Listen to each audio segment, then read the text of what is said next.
Hello everyone and welcome here in Sitges. This is Chessable Sunway Sitges Chess Festival 10th edition already, and in this studio we are working for you, Women Grandmaster Katie Tatalashvili and International Master Michael Rahal. Michael, day 3 is about to start. Day 3, third round. Things, as we said yesterday, are heating up, and the wonderful Sitges seaside behind us. It's just after 4:30 in the afternoon. In about half an hour, the sun will start going down, and we'll have a wonderful sea set just behind us here in the wonderful Sitges Bay area. And the games are also heating up a lot, like Sitges today. It is, and we had a bit of upset yesterday. First-rated player Dominguez Lanier, Grandmaster, top 10 in the world. He drew his first game, and there is a lot of speculation around this player as he has a good chance to get the seat at the candidates. But there's a Vasilisa who also competes with him for this one seat. This tournament is very important for Dominguez, but there are more 400 and plus players from around 50 federations. All of them are right now here. They have just started the clocks and the games. And Michael, I think it's time to take a look at today's pairings. Let's see what we have. Let's go for them. Let's go for them. There we go.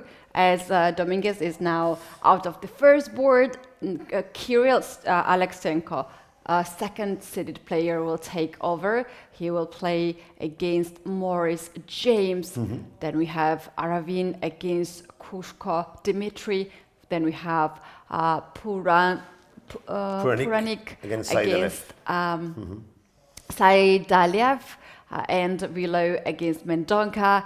Many more players. We can see two Argentinian players now playing side to side against each other. We see a lot of Indian players too. We can see how many of them are right now on the top 10 boards. It's a domination really in this tournament. There are 72 Indian players here in the first group. That's nearly a fourth of the players. So it's to be expected that they'll be in the top boards. We can't see Lanier here because, of course, after this draw yesterday, he's on 1.5 over 2. So he's dropped down to board 30, as there are 60 players with 2 points out of 2. And as we said yesterday, Ketty, nearly all of the pairings in the third round are already very, very strong. We have international masters of more than 2,400, or very strong FIDE masters also with more than 2,400, playing against seasoned grandmasters. However, we do have a camera focusing on Lanier's game because, as you said before, it's the most important game of the tournament. Although he's half a point behind the leaders, he is playing for the spot of the candidates. He needs to overtake Wesley. So he's not doing so well after yesterday's draw. He needs to win a few games in a row. And today, he faces a really interesting player, which we'll see now. But to finish with the pairings, I think some interesting matchups today will be the two Argentinian players facing the Indian players. And also, obviously, to see if Alexenko and Aravin can carry on pushing forward with their tournament. We already see Lanier playing against his opponents. If we can zoom in, this will be interesting because he's playing against a 13-year-old Indian. And as our streamer elite Jules Gambit said today on Twitter, this is the type of opponent you don't want to face in an open tournament. A 13-year-old Indian kid who has already defeated 2 international masters with more than 2,400. And he's only 1,800 rating, Ketty. Unbelievable. Unbelievable. It is a truly very tricky situation for Dominguez. Now we can see, starting from the very beginning, this is 10 minutes in the game. He is very focused. He tries to concentrate and can't really afford another draw in this tournament. At this point, he needs to win all his game. The opponent has 1860 FIDE rating. This is very scary zone for Dominguez. Let's take a look right now. Playing venue, let's check it out. What's the situation if all the players have already arrived in the playing venue? So we have the main playing venue, big hotel with a lot of rooms. And mostly all the players are located here. But it's a big tournament. You can't have all the tournaments together. And there are also the apartments where some of the players are staying at the apartment, and they can just take a little walk before they reach to the place. So you can see right now, this player, for instance, is waiting for his opponent. Yeah, he's waiting for the other Argentinian opponent. He hasn't arrived yet. But as you said, most of the players are near the hotel in the apartments or hotel rooms. But many other players are also in other hotels, other apartments, nearly all at walking distance. But of course, I think there's about 15 minutes where you can still arrive to the board. But if you're too late, then you could end up losing by forfeit if you don't arrive. One interesting thing with respect to the linear pairing is that according to FIDE rules, current FIDE rules, you can only play a rated game against one player per tournament that has more than 400 points more than you. Lenier already did that in the first round and achieved the 0.8 rating point. Yes. So today, even if he wins his game against this 1800 player, he doesn't sum up any other rating points. So as you said, he needs to win, but not for the rating point today. He won't get any extra rating if he wins, but he needs to win to carry on in the following rounds playing against higher rated players. He needs at least a 2350 rated player to be able to score this 0.6 or 0.8 rating. Is very difficult.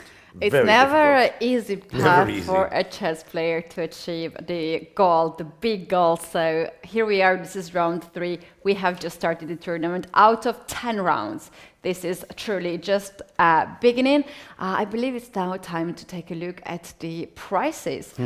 We do have quite nice prize font and also a lot of categories. So the prices are divided into several categories. Right now we can see Group A, and we have 5,000 euro and a trophy and a photo on the wall in the hotel. In the hotel, yes. Which is a venue of this tournament, and seems like this tournament will last for many more years. Then the runner-up will get 3,000 euro.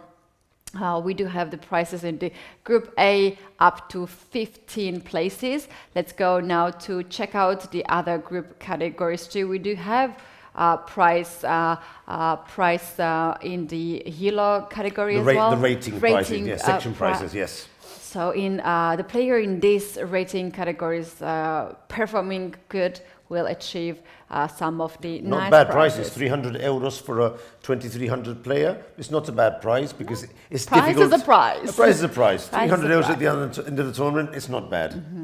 That's right. And we do have also other prices too. This is Group A, actually the rating category. So the total prize fund is 21,400 euro in Group A, but we do have also Group B, and if I'm not mistaken, the total prize fund was overall 28,000 euro, which makes this tournament even more Nearly 30,000 is a lot of money for a tournament of chess. Yes, it's very attractive for very everyone potent. to Yes, come and very play. potent.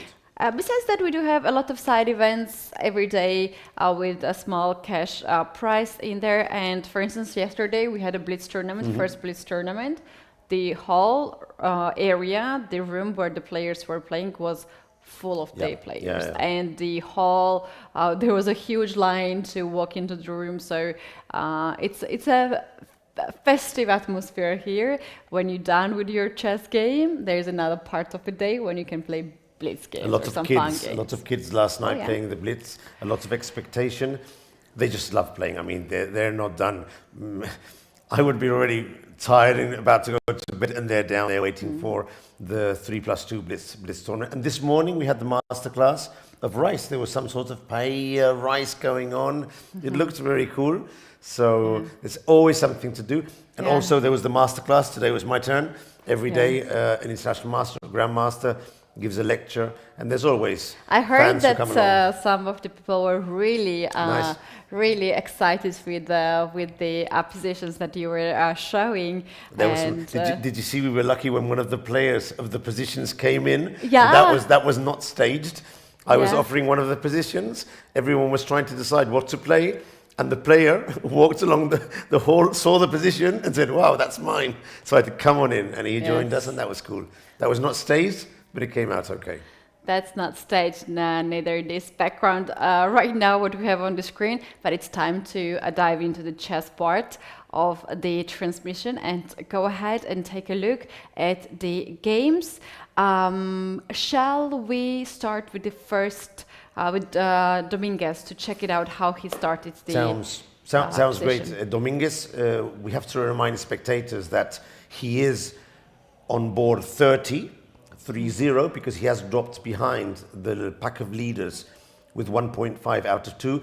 But even so, as it's a main venture for the tournament, he has been seated on one of the boards of the camera. So we still have a camera on him, as you all can see. On the left side of the screen, we have Lenier, who is in full concentration. And on the other side, this 13-year-old Pranav from India, he looks very like Pragnananda when he was 12 years old, actually. Yeah. With the little white dot in the middle, like Pragnananda had when he was a kid. And he's just looking at the board next to him. He's okay. He's having the time of his life. Ooh. He's defeated Flying 2 international masters. Dominguez. So he must be thinking, who's this Lenier guy? I mean, come on. This must be an easy outing for me today. Which obviously it won't be. But of course, Lenier Lenier probably in many years hasn't faced a player under 2,000 rating. I have to check this stat, but I wouldn't be surprised. He has to get through this game. He's playing with the white pieces. He must win today. He really is in a must-win situation. I mean, no other result would be good for him today. He's in a must-win situation. Go on to the rest of the other 7 rounds. Yeah, right now what I see is he's minus 3.4 rating at this point, including the first round that he got this one. So if he actually ties the game today and the result, that can increase. That would be horrible. If he isn't capable of winning today and only gets a draw, he's going to lose another, let's say, 5 points or 6 points. That would take him down to minus 10. And bearing in mind he needs to finish with +2 points, that would mean basically he would have to win the next 7 games in a row. A really tough situation. So he has to win today. He is in a must-win situation. He is in a must-win situation. And on the other side of the board, there's a young kid hungry to play any chess game, whoever the opponent it is. He probably played the Blitz last night as well. Yeah, for sure. There were so many young players yesterday, so eager to play more and more games. You mentioned, Michael, that he beat it earlier, the International Master yesterday. Yeah. He beat the International Master almost 2,400, and before that FIDE Master as well. Very strong, almost 2,300 players. So this is already his very good tournament. Of course, he's going for an IM norm. Now the thing is, some of you might be interested in understanding why Lenier with 1.5 is playing with someone who has actually won the 2 games. Yeah. And this is a rule in chess called a floating. Sometimes in chess you have an unpaired number of players in a group of points. In this case, there's 59 players with 2 points. 58 of them play together, and one of them has to float down and catch the strongest player in the lower group. So Lenier is floating up to catch the player with 2 points. Yeah. This can only happen once every round. So tomorrow, Lenier can no longer float up again. He will play tomorrow against someone with 2.5. So things are looking good. And looking so if you good. want, The we position can- is not looking so good. Actually, this is very symmetrical. We can position check the so opening far. if you want. I mean, it's Yeah, it's very- it's a basic opening, and we yeah. can go through it very quickly. So Lenier started with e4, and an interesting. I was talking to Jose Carlos, as you know, Grandmaster, and he takes care of the Spanish commentary with Maria Rodrigo. He was telling me that Lenier has a very computer-esque approach to the game, where he just plays the main lines of the computer and goes with the analysis of the computer. So expect him to play normally main lines. So he goes for the Ruy Lopez, the main line of the Spanish opening, bishop to a4, knight to f6, and castle. Main line of the Spanish opening, b5, and bishop e7. Now here generally we play rook e1, but instead of rook e1, which is the general move in these positions, as his opponent has played a rapid b5, Lenier probably wants to sidestep one of these Marshall gambits with d5. As you know, they're very dangerous. He probably doesn't want to go down that road, and so he plays his main a4 attack, taking advantage that the pawn on b5 is extended. After a4, the threat is pawn takes pawn. This is a clear threat that has to be parried, so his opponent has just developed the bishop to b7, protecting the rook, and also as some way hitting the pawn on e4. Lenier goes for d3, a very solid approach, just protecting the pawn and preparing later on to finish the development and just, play a standard way with knight to f1. Or he can also play more creatively with knight to c3 and knight to d5. Both are possible and are interesting. His opponent has played d6. Right. There's nothing to pin on g4, so he doesn't really have to waste the tempi playing h3. And Lenier is now bishop d2. This is a move that surprises me slightly. I wasn't expecting this move. I'm not sure if it's theory or not, but he's got the kid thinking I think now. he wants to somehow avoid this knight a5, c5 sort of setups. Yes. So he goes that it's never a bad idea to get your opponent who is way low rated than you are, who plays who has played way less than you have played the chess game, to get him out of the book. Gets him out of the book. I'm playing against you, not against your trainer or against your opening files. Now you're playing against me. That's a very good idea. Bishop to d2, preventing knight to a5, as you correctly say. Very nice. This does make me think that the knight will eventually come out by c3, maybe even by a3, but probably by c3. So now we are expecting castle, and then Lenier will probably play either knight c3 or maybe exchange pawns and then play knight c3. We'll have to wait a couple of minutes to see. I'm also thinking that white can make some of the waiting moves, like for instance rook e1. In this position is quite nice to prepare this c3 d4. Sometimes e4 pawn is guarded by the rook, and if here a player knows one plan only, and this plan is taken away, knight to a5, c5, then you are burning your time of the. You might be struggling to. You might go to the wrong direction to make one very small inaccuracy, which can be more than enough for Dominguez to set up the play. That's actually quite a good strategy. If you've seen some of the games your opponent or his trainer has seen that the kid normally plays with knight to a5, they might have thought, let's take this idea away. Now he has to think on his own.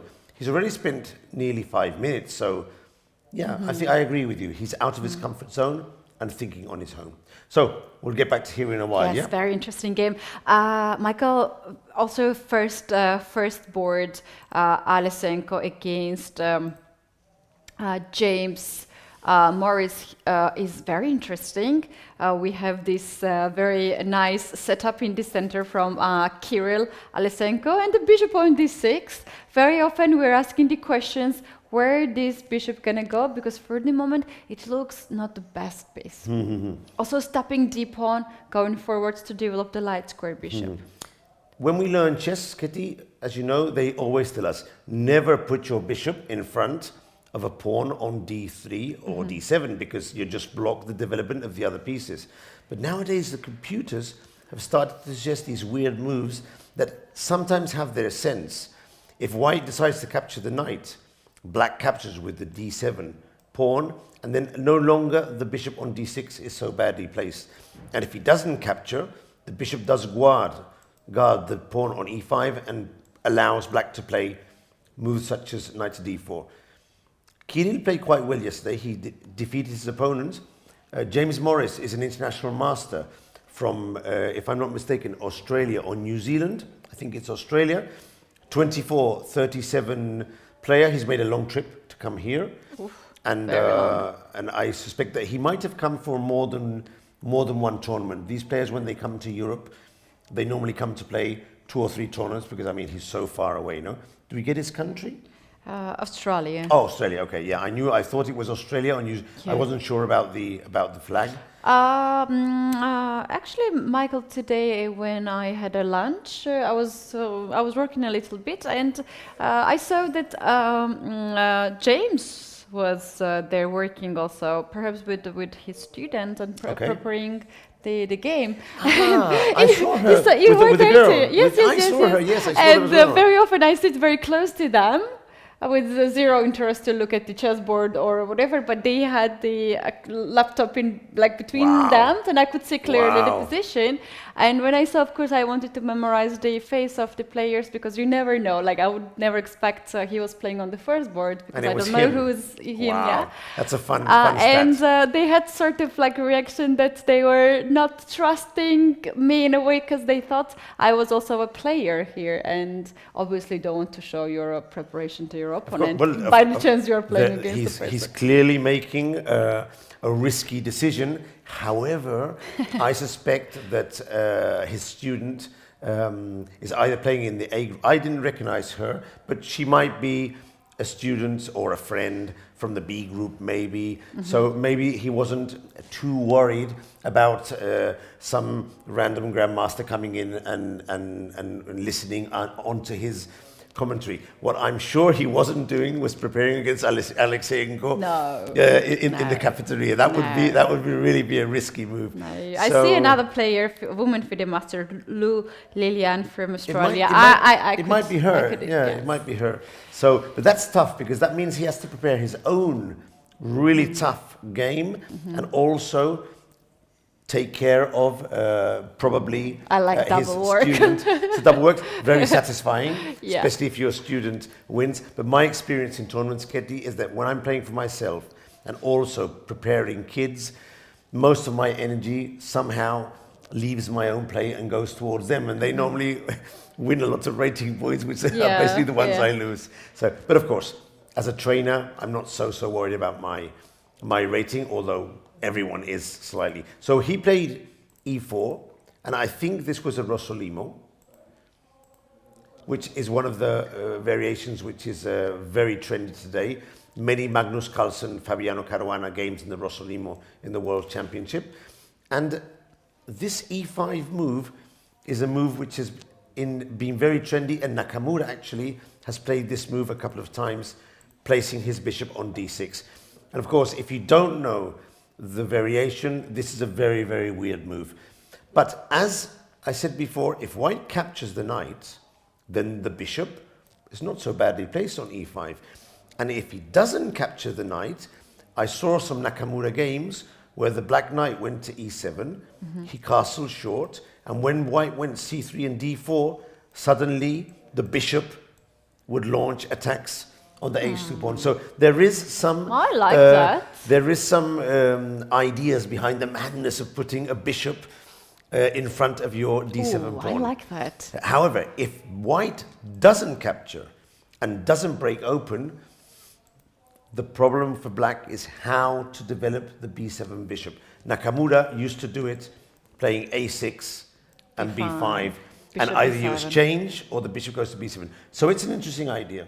Weird at first glance, but theoretical and more than playable. So James, I think he probably knew this. He went a4. I think most of Nakamura's opponents were going c3 and then going back with the bishop to c2.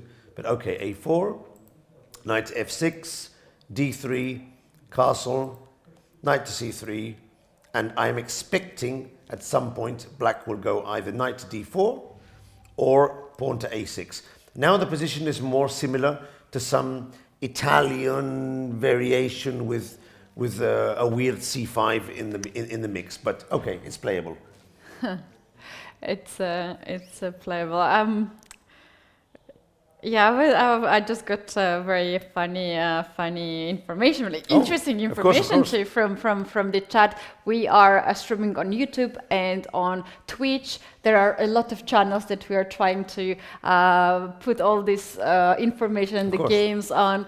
So guys, feel free to write us some interesting information on the players that we're talking right now, or if you have any some sort of ideas, because we are reading them and we can bring it on the stream. So the opponent of Dominguez is What do you found out about him? Should we go back? Should we ask for the game to be? just information. Pranav, this very Yes, young kid, young kid. seems to be one of the viewer of chess streamer. Okay. Who was actually watching a lot of chess streams, perhaps. Okay. And He now- enjoys watching streams then. Yes, Okay. yes, that's very interesting. Hi to Pranav. He sees this, he might see this afterwards in a while. Okay. So, nowadays, young kids hardly ever watch the TV. They're just seeing their favorite streamers, and some of them even streaming themselves. So, it's Yeah, something, that's it's for something their getting a lot stream. of traction now. All right, so we learned how the bishop got on d6. What's the idea of bishop d6? Very nice idea here, by the way. But somehow White is not very confused with the whole idea. No. He has very comfortable time on the clock. He has his ideas and very solid position. He's for playing White it as solid. well. He hasn't gone for anything weird. He hasn't exchanged the knight. What he might be considering to do, we'll have to see, but he might be considering to play bishop g5, pinning the black knight, and the bishop on e7 might have to retreat to e7. So really, Alexenko has to think, in this position, what other openings might arrive at this sort of pawn structure, and where should he place his pieces? He has to decide, should I play h6 now and block this bishop going to g5? Or should I play rook e8, for example, allow the bishop to go to g5, and then unpin the bishop with bishop to e7? He's going through this in his head. And apart from that, he's also probably thinking, should I go a6 and hit the bishop on b5 and push it to c4? Or should I go maybe knight to d4, which is also an interesting move, putting the knight in the center and claiming some space there. So he's going through these ideas in his head. He will spend a bit of time in this position. But Ketty, mark my words, when grandmasters like Alexenko take their time now, they'll recover the time in a Later few moves. on, They're getting their plan, they're working out their strategy, and then they'll play fast. That's a scary moment, Then they'll actually. play It's a fast. very scary moment. Michael, rather to go to the second board, I would Yeah. suggest to go board 4. Very interesting position. to Jonah Mandona? Willow against Luke Mandona. That's right. Something that we don't very often see. Shall we see this position from the very beginning? Because Yeah. it was quite messy, Yeah, starting let's from go. the first moves. It looks like some sort of e5, c5, b3, but let's go on, let's get to e4, c5, and knight c3, and d4. This is the Carlsen variation. Carlsen used to play this in blitz games. He would capture back with the queen, allow the attack of the knight on the queen, and drop back to d2, and then go b3, bishop b2, and long castle. And it's very interesting as a sort of sideline. By the way, Kitty, have you noticed that lately, although every now and then we see some Sicilians, Yeah. most of them are anti-Sicilians nowadays. Yes. For every 10 games of Sicilians, there are maybe 8 anti-Sicilians. And even in the Sicilians, it's normally rook g1, h3, so weird lines. So no one is playing the main lines anymore. You know why? Because all these Sicilian players, we took them down in the main lines. Now we're going to go with the anti-Sicilian Now lines. we go with the anti-Sicilians. Yeah, people just don't want to study theory. They learn a setup and they go for it. So g6 is one of the main ideas, proposing counter fianchetto. And this bishop h6 is interesting because as the knight hasn't been developed, we're hitting the queen and we're hitting the bishop behind. So white plays f4, and I did see once in a game e5 in this position. Let's see if it went here. No, knight f6, bishop b2, and now e5. And we can't capture the pawn because the queen is hit. The problem with e5 is that d6 is weakened for the rest of the game. So white played g3 protecting, castle, long castle, hitting the pawn on d6, This must be theory because the clock of white hasn't moved and the position is equal. Rook to king b1, knight to d4, knight to e2, and the pin. Here comes the pin. Here comes the pin. Da, da, da, da. Okay, so here comes the tactics, no? He pins the knight, but white decides, I mean, come on. You're pinning my knight, I just capture your knight and that's it. He went for the capture, capture back, capture back. Ooh, change sacrifice? Yep, because I suspect there might be a tactic here, no? Knight takes? Knight to d5 maybe. Ooh, knight d5, because if knight d1, then bishop g7, that's fine. And hold it, but knight But d5. knight d5 is beautiful. I wonder if he still has bishop g7, but I wonder what's going to happen. No, I think he still has bishop g7. No, then I'm not sure. Maybe he does have to play knight to d1, or is there any other move that we might be missing out here? Knight to d1, bishop to g7. Seems okay for black. I'm struggling to see the compensation here.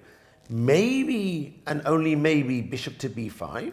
I was thinking bishop c4 somewhere. Or bishop c4, hitting the bishop and hitting the rook. We can try it because we don't have engines, but we do have the bar that goes up and down. Engine doesn't agree with this one, but might agree with this one. Or is this too dangerous? Doesn't agree. No, I think we do have to get the piece back. But I'm struggling to see the compensation, although the engine says the white is better here. I need a bit more time. Hold on. Something like It won't be queen takes knight, no? knight d5 or what? That would be unbelievable. No, I No. don't think that would be the move. So what to do here? I like knight d5, but it's a bad move, knight d5. I think he plays bishop g7. We can make it on the... Because let's see after how knight this d5, goes. bishop g7, you are still pinned, right? So maybe You're here's still the pinned, move. and now maybe, but the computer already retreated with this position. Oy. Yeah. While I'm seeing how it continued, check with the computer, see which move could have been played here. Oh my god, this game is a total Because madness. Black didn't capture the rook. He played bishop g7, and now white moved his rook away. Theoretically, knight to e4, hitting the queen. Okay, let's start actually, Michael, to get the computer help. Our third commentator, the college. Yeah, for positions where Yeah. there's a lot of tactics, sometimes it's useful because if not, we'll be boring the spectators going over different lines that have no sense. No. Shall we go back when the knight d4 has been played by black? There was already very interesting position, just on 3 moves before knight d4. Okay, let's go back So here. from this position, knight d4 seems to be very interesting position. After knight g2 e2, bishop g4 Bishop is g4. very good move, Okay, strong move. strong move. Engine loves this. After bishop to g4, now white captures the knight d4, normal move. Okay. Pawn takes d4, also quite normal move. And queen takes d4. So It's this a is brilliancy. a good move, no? Okay, it's a fantastic. brilliancy. Brilliancy. So you don't very often get this mark in chess, according to chess.com According to the engines. software, yes. So queen to d4 is a great move, and bishop to g7 is the strongest move here. Okay, so capturing the rook is not good. No. And now So we need to know capturing the why. rook, that means What should white do after bishop takes the rook? you just take this with queen, With the the computer queen. says. Okay. Then at this point, bishop goes back on g7. Okay. Perhaps here white's idea is to play either h4, h5 at some point, Okay. knight d5 at some point. And here after bishop to g7, there's a suggestion to make move queen to d3 to guard the pawn on to guard e4. the pawn and try and develop this bishop on a more active square. Yes, maybe or there's h3. also bishop g2 because the engine needs more time. My engine is not the strongest Okay. one. And after, let's say, rook to c, to c8, for example. Here engine goes with bishop e2, very calm E2, move. calm move. With the idea to push h4, h5 or g4, g5. Somehow this attack is so strong and white has this potentially d5 square and the bishop from b2 is ready to trade another bishop on g7. This gives very good chances for white Good for the compensation, no? compensation. Good compensation. But the position is is It's complicated. It is an yeah. extra exchange, and black doesn't have serious weaknesses, and his pieces are active. I probably think there's not enough compensation, but however, there is a weak pawn on d6, so it's interesting this. Something I didn't know. I knew the opening, but I was struggling to find the compensation for the exchange. Okay. But the current position is really surprising here after He went for bishop g7. bishop to g7, and white c1. decided to play rook c1. And now he's sacrificing the pawn because knight takes e4, hits the queen. It hits the queen, and now the best move is to take queen g7. Wow, this is nice. What did he do in the... He's thinking of this position now. Let me make sure that this is the current position. It's the current yes, position, it is the current position. But he's played fast up to now, and now he started thinking. So he probably knows that the queen takes g7 is a move, but of course he's sacrificing his queen, so he has to be totally sure. So let's see it. Let's see it. Actually, I can see that in the online database there are two games already played after queen to g7. King Black takes, has to only take move. it, and we take the knight. e4 check. Okay, this discovers a check with the bishop. This is very nice. So I'm already liking this position a lot. It's actually very nice, and now black's king is very limited, because where you really go the king, you can't go on g8 because you lose the queen. You can go king on h6 or king to f8. These two squares are available. Let's say king f8 seems solid, or does the computer prefer king to h6? It's quite equal because of one line. Let's say king f8. Let's say king f8, which seems more solid. We go knight f6 here. Knight f6, hitting the bishop. And bishop. Also attacking the rook, although we'd really like to capture the bishop. Bishop f3 is a logical move here to counterattack white's rook. Hitting the and just play rook to g1. Okay, move the rook away, no problem. Yeah. Keeping the option of putting the bishop here. Actually, I was thinking, or here. When you move your rook away, Michael, I think white's idea is to take the knight h7 and make a draw. Possibly check, make a draw. Possibly make a draw. So if king he could do this already, actually, if he wanted to. If king goes on h6, let's check that variation. What happens after that? To prevent the knight takes h7. Yeah. Yeah. And from this moment, I think this is more interesting position than the other, because the engine says like go knight f6 here, and after bishop to f3, you play just rook to g1. To g1 again. Very interesting. You want to play g4, g5, checkmate? Wow, this is very, very... I'd be worried with a king on h6 here, because I only have two pieces for the queen. But I remember several games, specifically one between Caruana and Nakamura, where he sacrificed the queen for two pieces and crushed his opponent. So this is possible. If the two pieces coordinate, it is possible. So the games can actually finish in this way. We can finalize this line here. Queen a5 has been played. Okay. G4. G4. Rook to e1, trade the rook. Rook to e1. Okay. G5. G5. He has to go into the discovered check, but there's nothing to capture. King here, and knight to d7. Knight to Taking d7. away f8 square. And then it's a draw. Then this would be... Well, I'm not sure if would it be a draw? In the end, there is bishop b5, so king cannot go on e8. So that's a little detail. I think knight goes back. So if we go back, if he comes up, it's going to be a draw. Yeah. And if he goes here... I wonder which is the best move. Knight h7, I would take here, and if he comes into the center, is he escaping here? Bishop b5, is it move? Bishop b5, rook e1. Of course, and then recapture here, and white is doing very well. Yeah. Black would probably take the draw by the repetition, probably in this position. No, before, he wouldn't try to escape. So this would probably be a draw here. Here he could just play, go back to g7. And I'm sensing that this would probably be a draw. Are there draws in this position? I see, that's a good question. I saw two games, but this was not the game that has been played. I think one of the games just repeated the move. Yeah, Let me quickly check the other. Sense. King f8 has been played in the other move, other game. And after knight to f6, bishop to f... Where? It makes sense that the line would probably actually end black in a... won. Both games was both games were a draw. It makes sense that the line will finish in a perpetual because the computer is in this moment saying exactly 0, 0, 0 after the sacrifice of the queen. So it makes sense that most of the games should, with perfect play, finish in a draw. But that would be super exciting.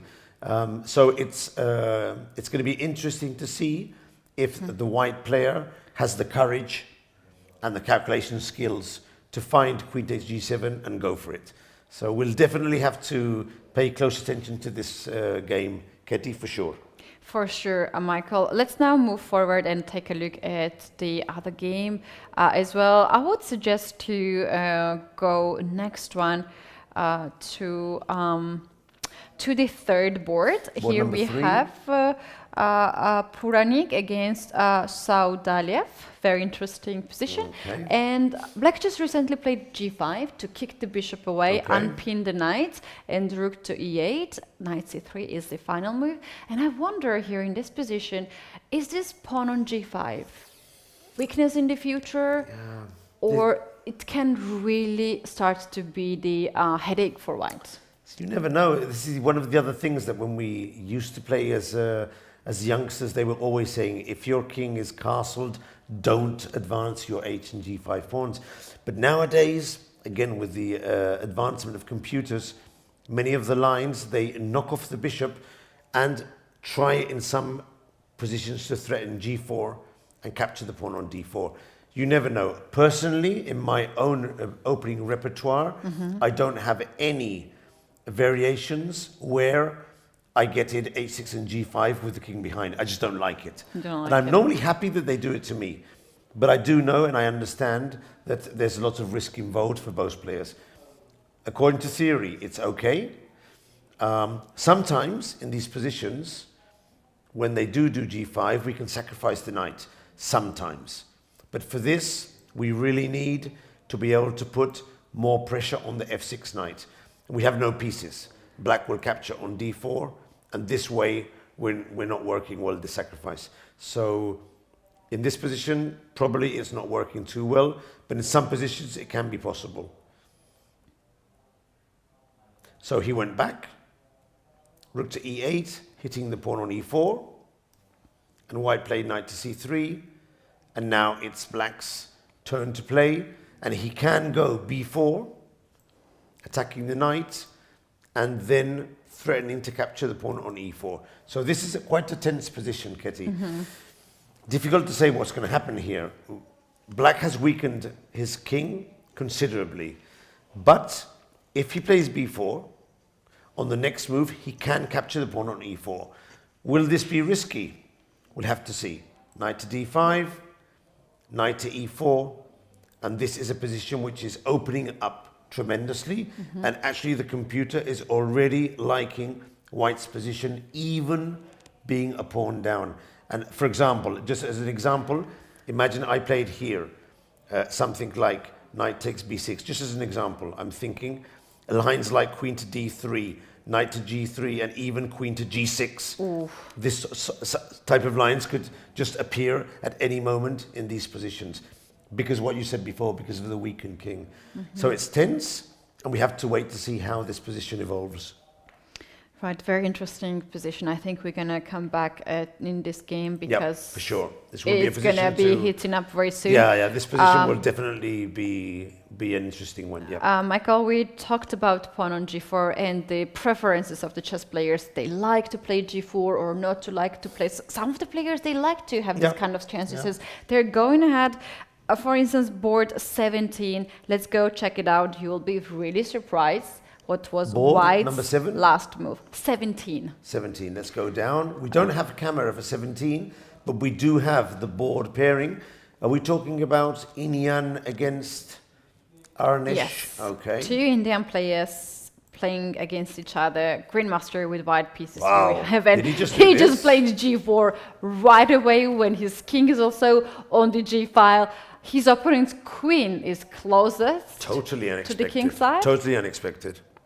That's crazy. Totally crazy and totally unexpected. I mean, let me just put the pawn back here for a moment. I know queen has been played. You're looking at this position and you're thinking, what should I play with white? f4, f3, b4 for the Carlsbad attack, Yeah, and you go g4.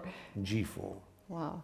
I mean, obviously the computer bar doesn't move, so this is His a line. computer move. This has been prepared probably for the game.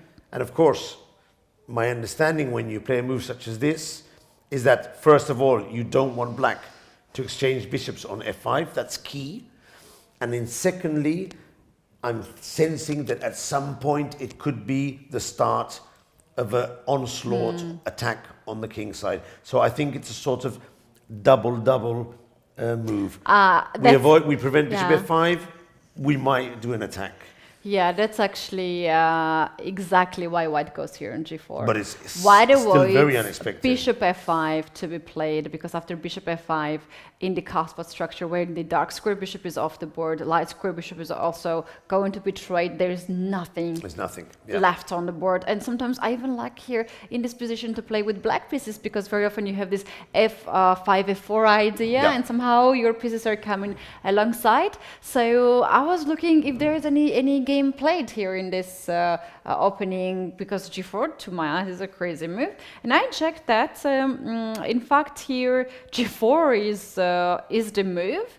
And if you don't play g4, if you play some other move like h3 or so, black plays bishop to f5. And so g4 has been played. It's not a novelty. Then it's something that has been played, or at least the computer suggests it could be a good move. No? In the online database, I cannot see that, and I don't have my own database here to check the game. Still very unexpected. I mean, Ketty, with my classical chess formation, I would know that bishop f5 is something I would want to prevent, but I still wouldn't play g4 here.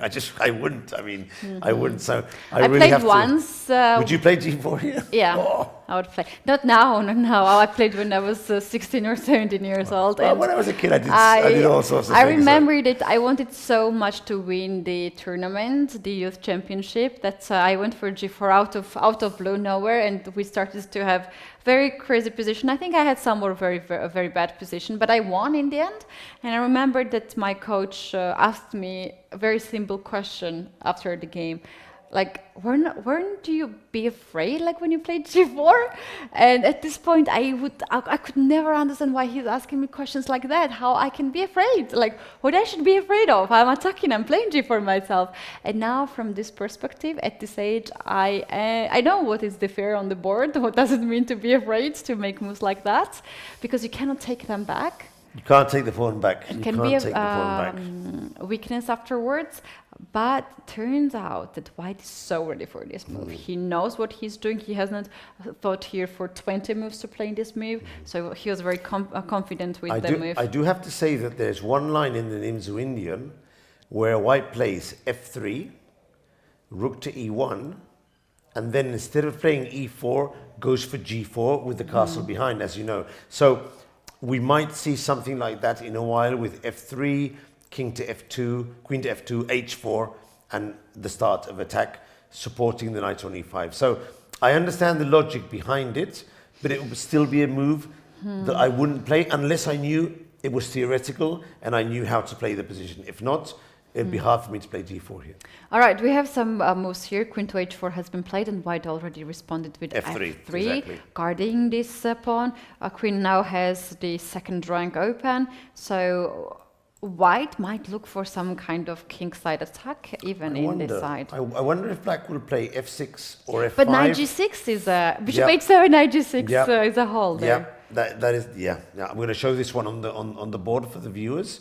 If black tries to expel the knight, he's in for a shock with bishop to h7, king to h8, and this lovely trick, knight to g6. But not only wins the queen, but who knows if there could be some mate around there as well. So this would be totally losing. So he has to play, allowing the knight to stay on e5. And possibly he has to go something like bishop e6.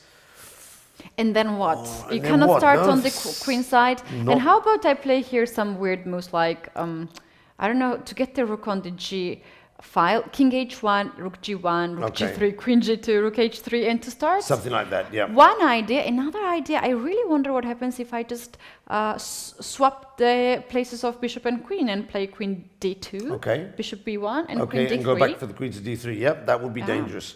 That would be very dangerous because then he would force him to play g6 and then the knight would never be moved from e5. That could be very interesting. And of course, we always have the traditional b4, b5, something attack on the queen side. So a lot of different possibilities. And I'm actually liking now g4. It's a move that... That's what I also thought in the moment. Yeah. I didn't think of it before, but now I'm enjoying it quite a lot, yeah. What black can do actually in this position? That's also the question. Maybe h5 here to somehow h5 is find a possible. move? H5 is possible because if you do force h3 at some point, then g3 is weakened. Of course, if black does do this, I wonder if we go for queen f2 and we exchange queens. Michael, how about bishop h7? This is a crazy idea, but trust me. Ooh, I'm thinking that, let's have a check here. We have to go to h8. And bishop to g6. Bishop to g6, If you very take nice. knight g6, Hitting both. and you're we can't hitting on capture. h5. The thing is, when he captures here, we capture back.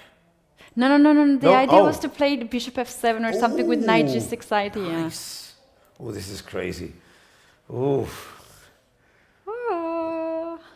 It I'm can worried. be. It can be. I'm worried. It can be a decisive for any of the side. It can be good. It can be really bad. This is, I think it's very interesting because the threat is knight to g6. I just don't see a way what to do here. The computer says there must be a defense. Maybe bishop to f5. It's the only idea I'm thinking of. This is crazy. And requires calculation. Yeah, but still, there is still in this position, white stands stronger. Yes. White still stands According to the stronger. computer, Yeah. white is better. But of course, if we don't see the moves you have to play, this does seem risky for white as well. As you never know what's going to happen. Oh, here. no, queen f5, knight g6. Yeah, Oh, queen f5, let's see this. Take here. Take here. knight g6. We check on g6. King Only goes move there. knight here. We take the queen. And now, what to do? Take back the bishop or take the knight? If you It's a take tough the decision. knight, f takes g, knight versus bishop, white's bishop stands Yeah. stronger. It's important to So- note that very important to note that the bishop remains protected by the rook. If not, black will be doing well.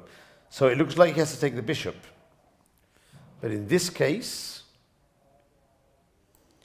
what would white do here? Probably exchange the knights.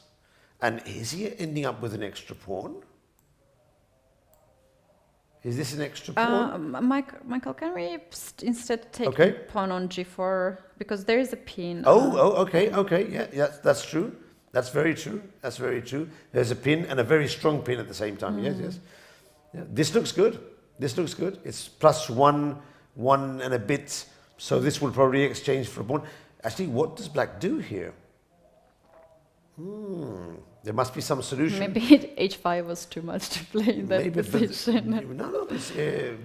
But I'm thinking the advantage for white, but it looks like an extra piece.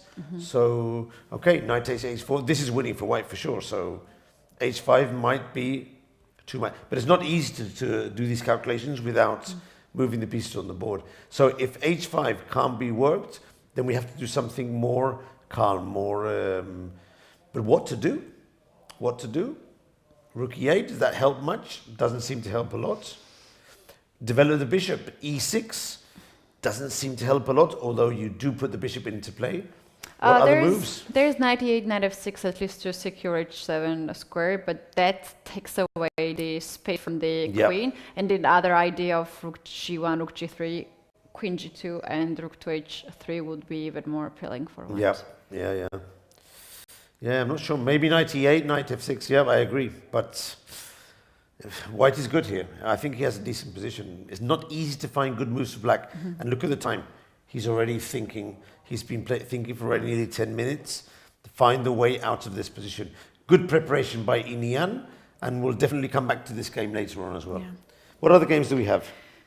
Let's check what else we can actually see. Board 4 has been ended and they had repetition. We were looking at that. Oh, so they did the... They agreed on a draw. They agreed? No, let's... They can agree on a draw? Maybe there were more moves. Yes? Oh, that's strange. Do we have our rules there? I wasn't sure they could agree on a draw so fast, but maybe...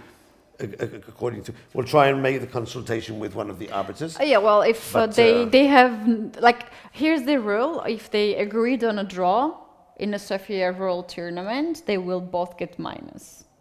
So arbiter will check the moves. And normally the arbiter would say, carry on. They know, but normally we have to just Okay. well, carry on playing because you can't do a draw here. But there's no more moves. The draw has been agreed. So black played knight to e4 and said, do you want to draw? Yeah, okay. And white said, it's a draw or a sacrifice. And the sacrifice, I'm not sure it's going to do anything. So no, I suspect that also maybe both players know that this line is heading to a draw and they just want to do it now, no? But yeah, also remember the first day board 4 was giving some issues on, maybe they've done more moves. We'll try and find out. In any case, board 4 has finished in a draw. So let's check some other board. For example, we haven't seen board 2 where Aravin Chitambaram is playing against Dmitry Kushko. So let's check on this board. And we're going to ask our wonderful European TV team to give us a camera view of board number 2. This is the board that's just behind, where we see Aravin on the white side, on the left hand of the screen. Aravin won that nice game yesterday where he sacrificed the exchange at the end and went through with the pieces, so he's in good form today. And his opponent, a young player, international master Dmitry Kushko from, I think, Ukraine. Yes, he's from Ukraine. So let's check very quickly the opening. Let's go through very quickly. Caro-Can advance, one of the trending lines. And the knight d2, b3, that's been played a lot recently. You try and prevent c5 and then develop the rest of your pieces. So both players develop. Black goes for c5. Swap some pieces.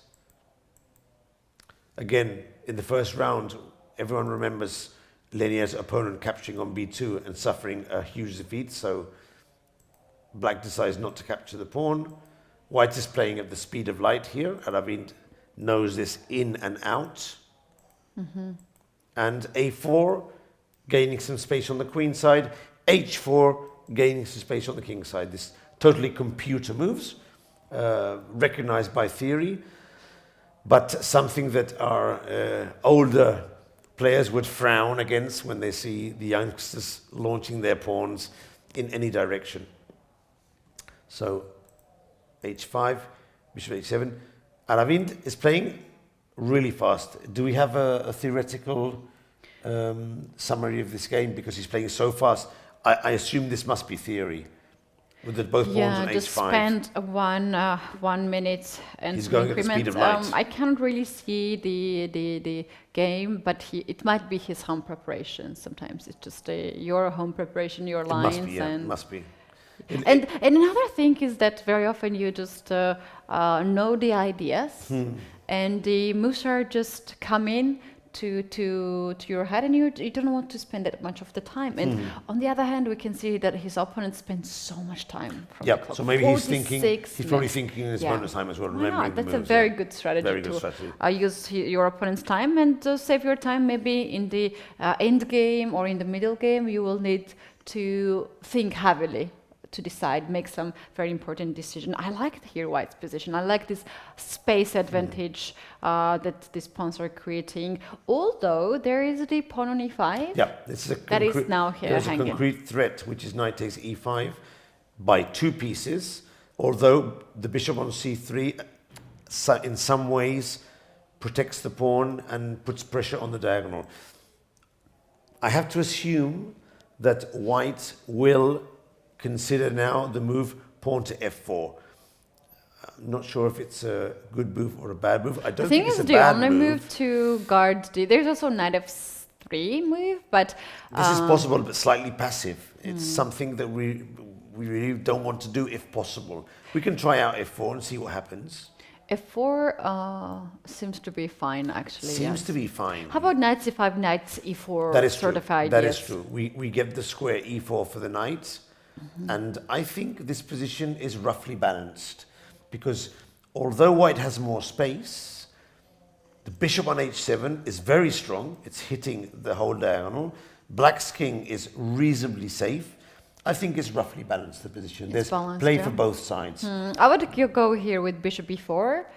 because this bishop here has not too much of the job to do, and the bishop b4 stops, for instance, knight c6 happening, and Yes. also it controls very long diagonal. That's a good move. That's a good move, yes. It looks like a very good move because it controls all these squares and may even land at some point on d6. On d6, yeah. Yeah, this is a good move. Okay, so this is a game. This is a game. I mean, both players have options. Neither of the two have a decisive advantage. White has a bit more space. Black does have... It looks similar to a French defense, a good French defense, with the black bishop outside the pawn chain. So I think it must be more or less balanced. The thing is, as you said before, Dimitri is low on time. He spent more than half of his time, and there's still the full game to go forward to. So I'm putting my chips on Aravin for the moment, for sure. Yeah, I like also here more of the white side because of this activity, and I always have to play this position from black side. You So like it more, whenever right? I have a choice to choose, I would like to choose white's side. Michael, before we head to the first break today, let's take a look how Dominguez is doing on the board 30 against his opponent. They started quite well-known opening, but a bit slowly with the moves. And let's check it out, how his opponent actually reacted after bishop to d2. Okay. Let's remind those of viewers who have just arrived to one of the many streams we're putting out that Lenier has 1.5 out of 2. He's dropped out of the pack of leaders, and today he's facing a young 13-year-old kid who only has slightly above 1800 rating, but has already defeated two very strong players. So it's a test, a very important test for Lenier to overcome this player. We saw this position before, and after bishop d2, black played castling, and white played knight to c3, hitting the pawn on b5, and forcing his young opponent to play b4. Now the knight is under attack. Two options are possible: dropping back and then going to g3, or going forward, which is the option that Lenier decided on. Knight to d5, it does have an important positional threat to knock off the two bishops of the opponent. And then bishop g5 to and then bishop pin g5 the knight on f6 and forever. to press. Yeah. Although we have seen in the other game that h6 and g5 is something to be reckoned with. But of course, black just didn't want to see any of that, and he exchanged knights. And generally, we'll be capturing with the bishop in these positions, as you know. Yeah. Because to capture with the pawn, in some positions it can work, but generally, if you can capture with the bishop, you capture with the bishop. That's what Lenier did. And his opponent is thinking, look at the kid. He must be having a great time. In my break, I'm actually going to go and pop up and see the face of this kid in real life, because look at him. He's having the time. He comes to Sitges. Yes. He plays a bit of table tennis in the morning. He goes for a swim. Then he plays a bit of billiards, because they're all playing billiards and table tennis. Oh yeah, all there's the kids. always a big line There's there. always, Yeah. even last night I went to bed and I was still hearing them play. Really? Yes. So he's having the time of his life, and then his father tells him, you're playing against Lenier Dominguez today. You should start preparing your game because he's very strong. And then he has to go and face one of the top 10 players in the world. I mean, it's unbelievable. You just can't expect this, no? Yeah. Tremendous. That's He's so doing nice. well. He's doing well. fantastic. He's doing fantastic. Yesterday I was during the Blitz tournament. I was just around to see the whole situation, because it's quite lovely to see, even if you're not playing, to see what's happening. Maybe to find some new faces as well. And at some point I sat down on the chair, and there were a lot of parents, and one of the parents asked me, "Oh, your kid also plays here? Is it a girl or is it a boy? Which category?" That is something you don't ask if you don't know the other player. But of course. And she was very friendly. Of course, in a friendly manner, of course. And also without I was in my hoodie, and it's like had a very different look. Probably she couldn't even recognize that I was working in here for this event. So there was a funny situation. But there are a lot of kids actually around, with a lot of parents too. So There was a quite nice and funny situation for me. I think we are ready actually to take our first break. Okay, Our nice. viewers will see the playing venue and what's happening. Maybe you can go there, Michael, in this camera and wave to our viewers. How about that? If I Could go be to crazy. the... Oh, yeah. Or just like go there, stand and just do the thumb up. Ah, Yes. behind Linear. I'm not sure if that's something I can do, but I will pop through and just, sort of glide past with my watch. If you see a white shirt gliding past, it's not a him. ghost. It's me. Okay, guys, our first break. We will be back shortly with more action at Chessable Sitges Chess Festival. See you in a few minutes.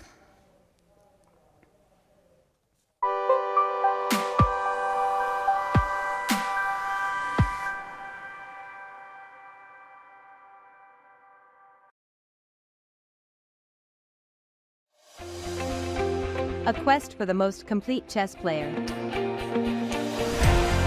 Can you think of a chess event where anyone can win, regardless of whether being a grandmaster or an amateur?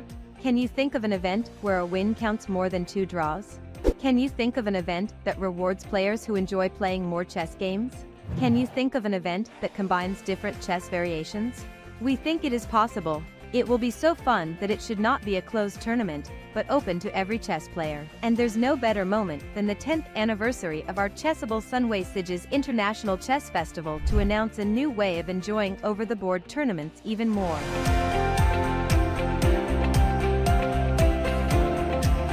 We'll still have an admirable and very strong Classic Chess Open champion. We'll still have Blitz tournaments winners like in previous years. It'll be the first edition of our event when we'll have a player succeeding in a rapid chess tournament. Also, for the first time in our festival, players will go out of their comfort zone in a Fischer Random Blitz chess tournament.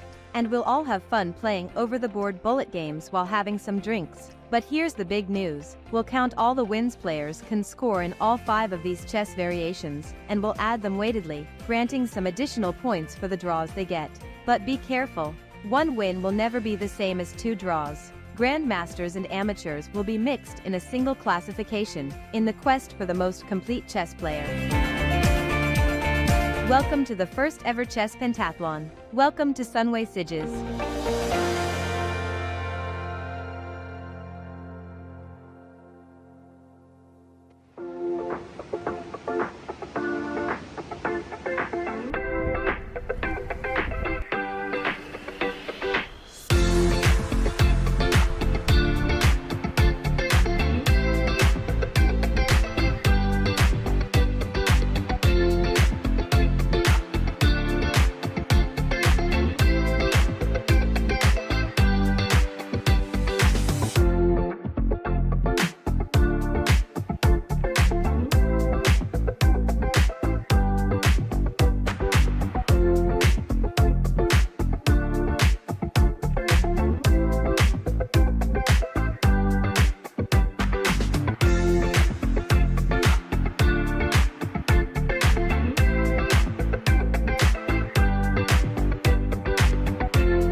Checkmate the climate change.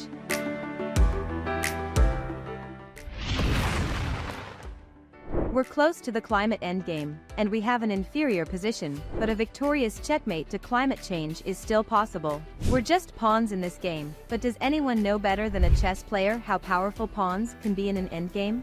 At Chessable Sunway Sitges International Chess Festival, we recognize the power of isolated pawns, but we love to play in coordination. We can castle and wait, but we always preferred dynamic moves. This is why we ask you to embark with us on this journey to help raise awareness in our beloved chess community. One move at a time, and we'll see if a small advantage becomes decisive one day. We can all together put our grain of sand to save our planet. There's no better game to win. So how are we doing more precise moves now than we used to? Less paper, more digital. We stopped using tons of paper to publish and distribute results in pairings, announcements of lectures and side activities, etc. Emails and WhatsApp messages have become our bishops to rapidly spread our messages, and our screens strategically placed across our facilities help cover all squares, so that no one can move without knowing what's going on. It's not only sustainable, it's convenient. Cell phones may be the enemy of fair play in the playing halls, but they are our best ally outside them. We developed our own app for iOS and Android that you can download and open anytime, while not playing, to be up to date with what's going on in our chess festival, and without any risk of being blamed for cheating. It's also available in the smart TV of your room. And what about accreditations? Here's the deal, don't throw them, because with just a little water and minimal care, your accreditation, printed on paper with seeds, will germinate and become a plant. When you're home, it will remind you of the memorable moments you spent at Chessable Sunway Sitges International Chess Festival, and it will cheer you to help us to be just part of the opening of the chess community's game against climate change. Don't get it wrong though, our accreditation won't grow green chessboards. Electronic score sheets are arriving, but we may need some extra time to adopt them. Players will need to keep on writing. However, when printing is necessary, we try to use recycled paper. Less plastic. We may not be able to make it disappear immediately, but we're looking to leave plastic in Zhuangzhuang. Quality and attention to details has always been part of our identity sign at Sunway events, so we're not cutting anything. Will we still be giving pens for notation of score sheets or gifts to participants? Let us keep the surprise, but if we did, who knows, they will preferably be made with biodegradable and ecological materials. What about free water during the rounds? We will be using sustainable packaging, and we will ask players to take a small step towards sustainability to have their ecological bottles refilled. While we love online chess, over-the-board tournaments like Sunway are a unique experience to take part in. So, what about plastic chess sets? We know we still have many, but we're very aware of time pressure. We're kind of turning back the clock to enlarge the number of wooden boards and pieces in our tournament, in a timeless move for eco-chess crusaders. Better accommodation. Since 2021, our 4-star hotel in Sitges has the Biosphere certification in tourism, which recognizes our continuous improvement towards more sustainable models. And, knowing that chess players require very well-lit playing halls, since 2023, solar panels installed next to the main playing hall are producing part of our own energy. There are many other measures that Sunway Playa Golf Hotel and Spa, venue of the Chess Festival, has been introducing during these years to reduce its carbon footprint, improve water efficiency or allow energy savings, like changing almost all lighting to LED lighting, or installing motion sensors to activate lights in the hotel's less crowded areas, detecting even the quietest chess players. Sensors in windows and doors limit the useless operation of air conditioning machines when those windows and doors are open. Taps in restrooms have been changed to prevent the waste of water, which is precious in our warm Mediterranean location. Amenities left in the rooms for guests are biodegradable and ecological, etc. All guests at Sunway Hotel and Apartments have free bicycles to facilitate their mobility, reducing the environmental impact of transportation.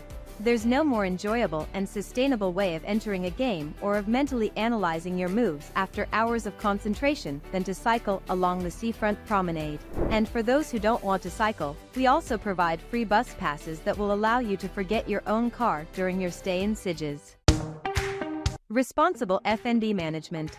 Just in case players haven't eaten any opponent's pieces during their games, we make sure they have enough quality food and beverages in our restaurants at Sunway Playa Golf Hotel and Spa. Purchase from local suppliers, when possible, to reduce the impact of CO2 and promote proximity trade is just part of our game strategy. It's not only time we don't like to waste, so we use efficient waste management to get a better endgame position. Selective garbage collection, or use of returnable glass bottles and other containers, are our defense, no matter if Sicilian, Slav, or French, against environmental degradation.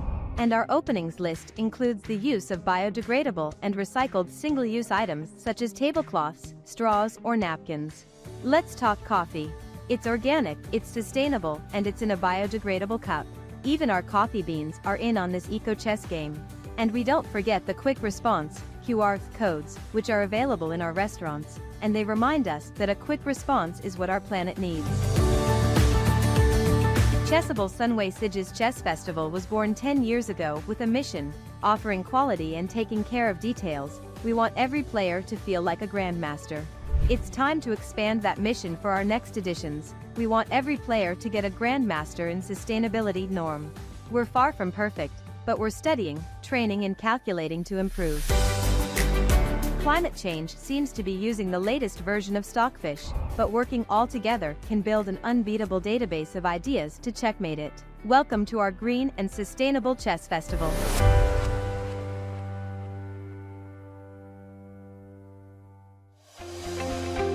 A quest for the most complete chess player. Can you think of a chess event where anyone can win, regardless of whether being a grandmaster or an amateur? Can you think of an event where a win counts more than 2 draws? Can you think of an event that rewards players who enjoy playing more chess games? Can you think of an event that combines different chess variations? We think it is possible. It will be so fun that it should not be a closed tournament, but open to every chess player. And there's no better moment than the 10th anniversary of our Chessable Sunway Sitges International Chess Festival to announce a new way of enjoying over-the-board tournaments even more.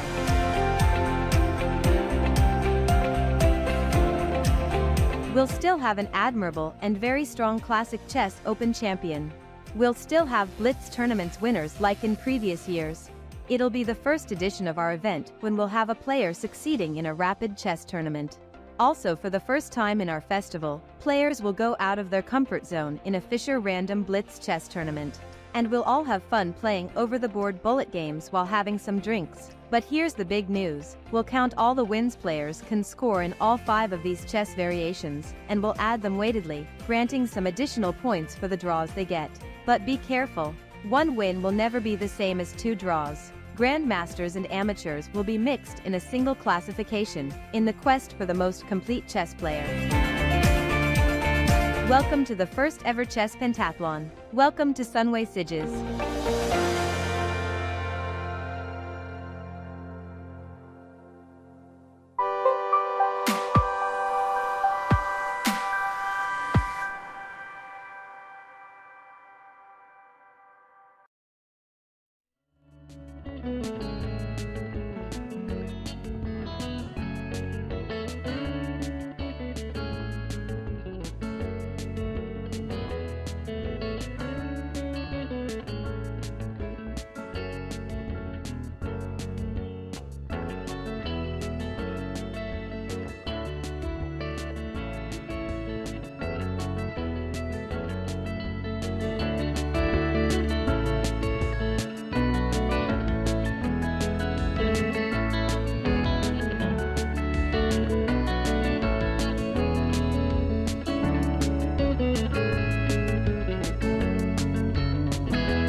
coming back into the third round of Chessable Sunway Sitges Chess Festival in Barcelona, Sitges, Spain. You guys can see that sun is slowly going down and getting darker and darker here, but the situation and the heat on the chessboards are increasing. Michael, you are in the playing venue. Tell us what is happening there. I just popped up to see the games in progress, and someone told me, Michael, I think they're going to start calling the tournament Chessable Sunset Sitges instead of Sunway Sitges, because, I mean, the sunset you've got behind you is actually unbelievable. And we're in a privileged position to be able to commentate with these views behind us here. So thanks a lot to Sunway Sitges, to Oscar, to Fran, to the rest of the team, to Chessable and all the other sponsors for this wonderful opportunity. So yes, I was upstairs, and first of all, I started off badly because I was talking with a friend in the lift. So from here to the lift, I had to talk to 3 or 4 different people who stopped me. A lady stopped me and asked for the bar. She thought I was a waiter, so that was cool. No. But okay, I've had that happen to me before. So as I used to be a waiter, so that's not a big deal. Okay. So when I was talking to a friend in the lift, and the typical thing, you're talking in the lift, blah blah blah blah. Lift opens, you carry on talking, and then people start looking at you in the playing hall, and you think, ooh. So I did like this. I went for a walk. You did it? Yeah, because I forgot that there's when you go out of the lift, there is a plane. You walk you right go straight away. in. The doors sometimes aren't closed. So anyway, I walked around, lots of concentration, good atmosphere. I went to see the streamers. We have 5 streamers who are streaming their games for their own followers and viewers. It's a closed-off area, and they're having quite a good time there. Very concentrated. Very concentrated, all of them, Jules, Costa, all of them very concentrated. Then I went to see Lanier game. Lanier was standing up, he was relaxed, and I noticed something very funny. The kid was sitting down, he was like this, and I noticed that next to him on the floor, he had his rucksack. You know, the kids go to the playing hall with water, with food, with a jacket, with everything in the bag, with homework. Maybe he had homework. And it was so funny. I mean, Lanier, accustomed in playing an elite World Cup, Olympiads, World Championships, and now he's playing with a 13-year-old kid with a rucksack, no? And it's sort of like, wow, what's happening here, no? So, yeah, and the rest was everyone was very concentrated. Still the third round, but already players don't want to make a mistake. We can actually see, if we can get a close-up, viewers can see the streamer section of the tournament. This is completely new, Ketty. Only in Reykjavik, there is a tournament where they've done this before. Yeah. Already last year, Sitges did some intents of doing this, and this year it's a full-fledged streaming area with 5 players streaming their own games, using their own camera and equipment, so that their followers can see the games, talk about Sitges, enjoy the atmosphere, and of course follow the games live of their favorite stream players. Only one of them is a title player, Kostya Kovitsky, who's from the United States. The other 4 are just regular streamers who enjoy playing chess and enjoy engaging with their audience.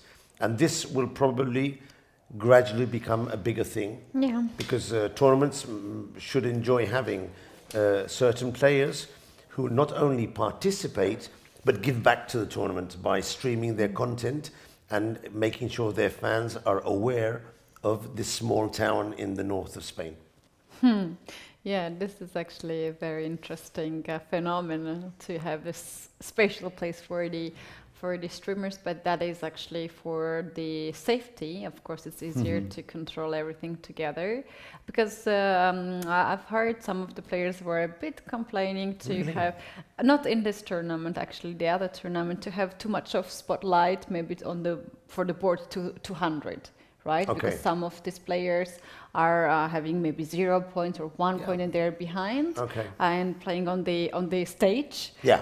Okay, but, that's understandable. Yeah. Yeah, it was absolutely understandable from their perspective too, but there is also this security measurements that everyone has to take into the consideration nowadays in chess, and these streams are happening by the mobile phone, so there should be one place where one arbiter controls can everything. control, and more importantly, all the cameras they're on tripods. So the camera must be held on a tripod on the floor like a normal camera. And I actually was walking to the right, and if I not careful, I would have tripped up on the tripod. So it has to be a closed off area, and so the spectators and players walking around don't just fall over the tripod and ruin the spectacle for everyone. No. So, but yeah, it doesn't have to be on the stage. They're in the main hall, but they're on the right. And they're actually not so close to the main board. So it's a closed-off area, but they're not impacting the general atmosphere of the first boards. All right, so interesting scenario on the all the boards actually. Let's now start as we have left Lenier Dominguez against Pranav.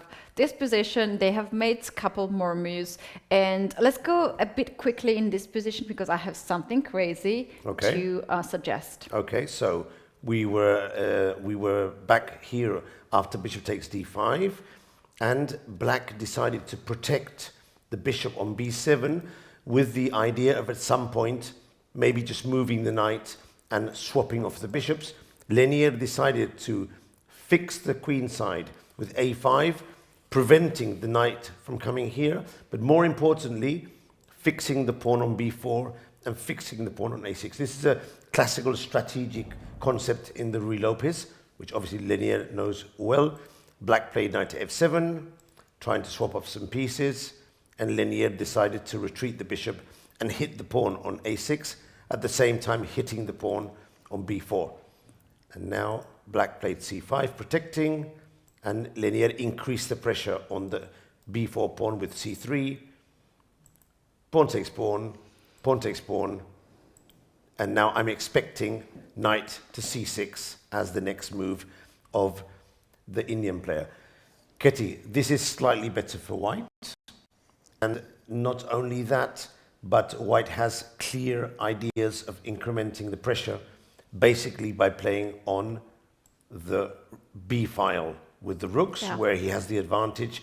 And of course, the pawn on a6 eventually might become a serious weakness. So it's still a game, but Lenier, I think, has got a position that he can play slowly outplay his opponent. I think that's my impression for the moment in the game. So what do we have? He really looks like Pragnananda if you look at his face, no? Yeah, a young Pragnananda, no? Yeah, he looks... Maybe he's the new Pragnananda. Who knows? Who knows? Who knows? You never know. Well, the game that I wanted to suggest is board 9, board 8. Okay, so... and here we have FIDE Master Adar Tarhan from Turkey. He's playing against international master Horvat Dominik. Dominik is from Austria, and from Austria, yeah. Austria, and we just need to go 2 moves back. That's where all this craziness started. So at this point, we have this Sicilian setup. White is trying to control the center and the attack on the king side. Black has already started the attack on the queen side. And here we have the move e5. e5, hitting the knight. Kicking the knight out. Knight goes on h7. Not many squares to go to. Yeah, not too many squares to go limited. to. So he goes back to knight h7. And now white plays something really unexpected. Many moves here, but knight to f5. This is totally unexpected. Yeah, okay, very typical idea to sacrifice knight d5, knight f5, but in this position... I wouldn't have expected this move to be possible, because even though he gets knight d5 in, it doesn't seem to be so strong. Of course, the knight attacks the pawn on g7, so it practically has to be captured, and that's what black did. And now white jumps to d5. Okay, so the queen is under attack. The bishop is under attack, and there's a secondary threat, which is g takes f5, bringing the rook into the attack. I can tell you something, Ketty. This, according to the computer, might not be good, but if I was playing black here, I'd be worried in this position. And I have the feeling that black at some point will play bishop to h4, which I think is just did. No, I didn't do say it. that. Because having two pieces under attack, it makes a lot of sense to check the king, dislocate the king, or force a couple of piece exchanges, and that will give him a bit more time to organize his defense. Computer says it's not a good move, this knight to f5, but only by a slight margin. Yeah, not so bad. When you have this kind of evaluation that without a piece you are just minus Slightly zero worse. something, It is means good that in you practical chess. Exactly. Yeah. It means that you must have a good compensation elsewhere. Michael, watch out this one. King to f1, let's say. White moves the king away. It sounds good. And black's queen has basically 3-4 moves, right? You go queen to d8. Why not? Why not? And you Let's lose go back. after bishop b6. Because Wow. this queen is simply trapped. And now say goodbye to the queen. Trapments, yeah, this will not happen, but it's very instructive to see how these things can happen in the Sicilian if we're not careful. So where should the queen go? Maybe to a5, no. Maybe to b7 or to b8. One of the two it must be. It has to be one of these, or possibly c6. But I'm expecting maybe one of these two moves. I wonder which one could be the best move. Let's go queen to c6, just as an idea. Yeah, to leave b7 square for the bishop. To leave the other square maybe. for the bishop. And now the thing is, if white were able to do long castle, I think the compensation could be valid. But now we really have to go g takes f5. I don't see any other move. So I'm going to do it. G takes f5, opening up the rook against the pawn on g7. And now what should black do? Bishop b7 looks Bishop very b7 looks logical. very logical. And now what to do with the knight on d5? What to do? Protect it and let it be exchanged. Not something we want to do when we're a piece down. But go back. Not something we want to do when we're playing It for the allows attack. queen f3 check, exactly. rook to c8. It has to be protected. It has to be protected. There's no other move. Rook to d1. Let's go for the and protection. perhaps white has actually quite strong center with the pawns. Maybe white can try something here. White can try something, but Oh, what? He's not playing with the king. He goes rook to g3. Now he's sacrificing an exchange. Wow. Let's go back. Wow. Let's check it out. Wow. What is Wow. this move? wow. He doesn't want to move his king. He wants Is to give his the rook. opponent worried? Like, look at him. He was here. FIDE Master Adan from Turkey. His He opponent was is very the- confident. Okay, This guy, yeah. Okay, so he's not worried, but he's surprised. And his opponent was very happy. He just rook g3 and let me go for a walk. Yeah. So, of course, I think he's a bit worried. the thing is, he doesn't know that he has a winning position. We know because we can see the computer evaluation, but he doesn't, and he must be worrying, what the hell is going on here? No? Let's go. He's playing so fast. He's playing so fast and with such a confidence. No, so basically the exchange sacrifice, as far as I understand it, white understands that the rook might not be as strong as the bishop, so he doesn't really mind exchanging off as long as he can get in long castle. He doesn't want the king to be in the center. So let's say he takes. I don't like this move, by the way. I but can okay. actually, I can keep this. You can keep it for bishop. a while, but just for a while. for evaluation reasons, let's Pawn say let's takes. take, pawn take, And now same move the thing, queen. yeah? Same thing, queen. Now we can do long castle, which is slightly better than moving the king to f1.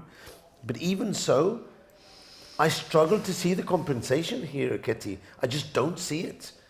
I don't see it. Where is the compensation? Pawn takes pawn. Is this enough, Ketty? Is this enough to win this game? Oh, I'm afraid Is this enough? it's not. Okay, you have four Even to pawns. hold. But is this enough? The knight can't come out, but it's just a stretch. I just don't. It's a full rook. It's just not enough. No. I don't think it's enough. Okay, it might not be easy to win, but it's just not enough. So, what's white going to do now? What's white going Not to do? taking on f5, obviously. Maybe knight has some What's a knight b4? weird moves. Knight to f6, no. Knight to e7, no. What to do? The only good thing about having swapped here for white is that he can't castle because of knight to e7. That's the only good thing that after having swapped is not allowed to do. I just don't see a... Queen, let's say knight b4. Okay, that's a good move, queen knight b4. And let's, of course, we have to keep this protection. Yeah. So we could go to c7. Why not? Let's go to c7. Just drop back here. Okay, let's drop back here and see what to do afterwards. Bishop to b6, I don't think it works. Just take, Knight white to takes d5 queen, you step aside. It's not enough. It's not enough. Now we should take the pawn. But now he castles, and I think, of course, the knight is still out of play, but it's a question of time. It's an extra knight. It's a full rook. It's a full rook. It's extra a rook, because we gave the knight and then the exchange, total rook. It's just too much. Is it also the same in Spanish that you don't check the teeth of gifted horse? Is it you don't check the teeth of gifted horses? Well, in very Spain common, we say a caballo regalado no le mires el dentado. You don't check the teeth of gifted. Exactly. So if someone gives you a horse, you don't really need to check the teeth. It's free. It's free of charge. Yeah. I recently How do you also say it in English? You don't check the teeth. No, I don't know English. No. Of the I gifted just horse. translated. That's translation from. I don't. It sounds a bit weird to me in English, but from Poland it's correct. It's the same as in Spanish. Yeah. In Polish and in Georgian as well. I think a lot of languages have the same sentiments with this kind of. We'll check it afterwards in my. Yeah. Our viewers phrase. can actually. We have a lot of native English speaker viewers who can help us with that. How is it? How is it actually? If it exists, and also we have a lot of viewers from around the world. Guys, let us know if this sentence also makes sense in your language or how it sounds actually for you. But basically, I'm so surprised that this rule or this sentiment can be understandable for many of us. It says, "Never look a gift horse in the mouth." Okay. So it seems that there is an expression in English which has Never looked at gifts. Never look a gift horse in the mouth. It's a bit weird. I'm suspecting there must be something in English that has, because you don't really more soundy. Yeah. But yeah, I mean, if I get a rook, we carry on. Okay. Yeah. Okay, so yeah, Horvath is still slightly surprised, but checking a lot of teeth. Yeah, he's looking at his opponent carefully, thinking, "What are you trying to do to me here?" On? But what he can be worried of? What he can worried of in this position? Yeah, but you know, if you play the Sicilian all your life, every now and then you've been crushed by a double piece sacrifice. It happens. So he probably has a sensation that, I mean, I have to be careful here. And I wouldn't say he's worried about theory, because I noticed that the opponent has spent more than an hour, but he might be worried. No, this kid is playing fast and confident. Has he seen something that I'm just not seeing? But at the end, a chess player has to trust his own instincts. So Horvath will find the move and probably go on to win. Will he capture the rook? Michael, maybe not. There is one idea that I just spotted out. I don't know how strong it is. Let's say bishop takes rook. I would take the rook straight away, and you know why? If you don't take it, when white castles and you take it afterwards, it won't be a check, and that could be important. In some variation, you'll be saying it should have taken with check. Okay, so let's say checks. That's so important. And goes to queen to c6. And this at this point, queen c6, queen b7, queen d8, queen b8 are the moves. So queen d8 we eliminate it. And there is a queen b8 move. Let's just see that. After queen to b8, I found it very interesting. Queen to b4. Queen to b4. Ah, and nice. on e7 there is a big call. Nice. This looks very, very dangerous. Also, there queen is to a way to avoid. Also, queen to a5. So we probably have to start giving up material, D6, and anything can happen. Knight, yeah. This is dangerous. That's why I agree, Kati. It has to be queen to c6, because this is the move that hits the knight and doesn't allow white to bring in another piece. Also, bishop b6 could be an idea. This is the move I'd actually do here, because if he castles, then we knock off the queen. on e7. But here, I'm wondering what would be the move. Probably rook to b8. I hope it's rook to b8. And if he checks me with the knight, I'm just hoping that there's going to be nothing wrong with my position after king e7 or king to f8. And I don't think there is. Let's just go to f8. And I mean, there's too many threats here and still the extra piece. This is winning for black. Michael, can we just check one last thing? Oh. After what happened? After rook to b8. Yes. After rook to b8. Again. King white castle here. Oh, now castling. Okay. And I'm giving up the I'm going to take the bishop. I'm going to Yeah. take the bishop.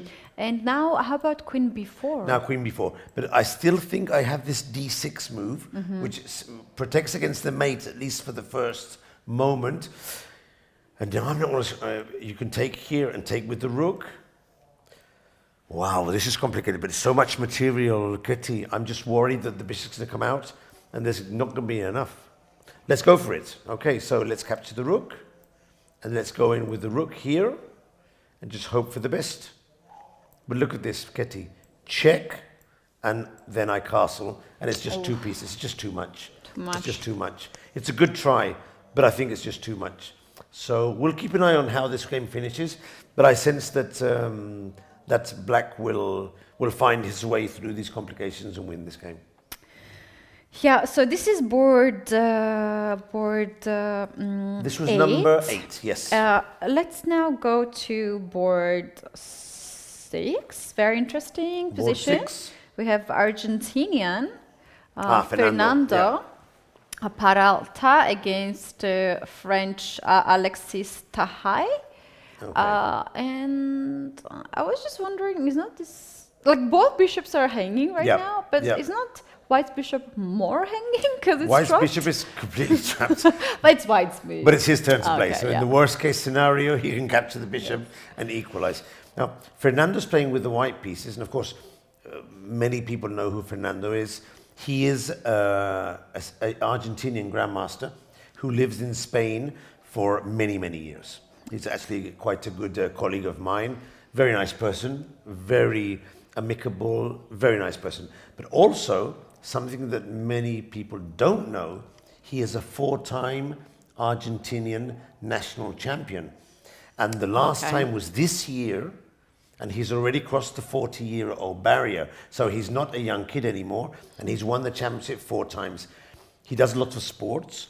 He's a very good trainer, very well recognized as a trainer.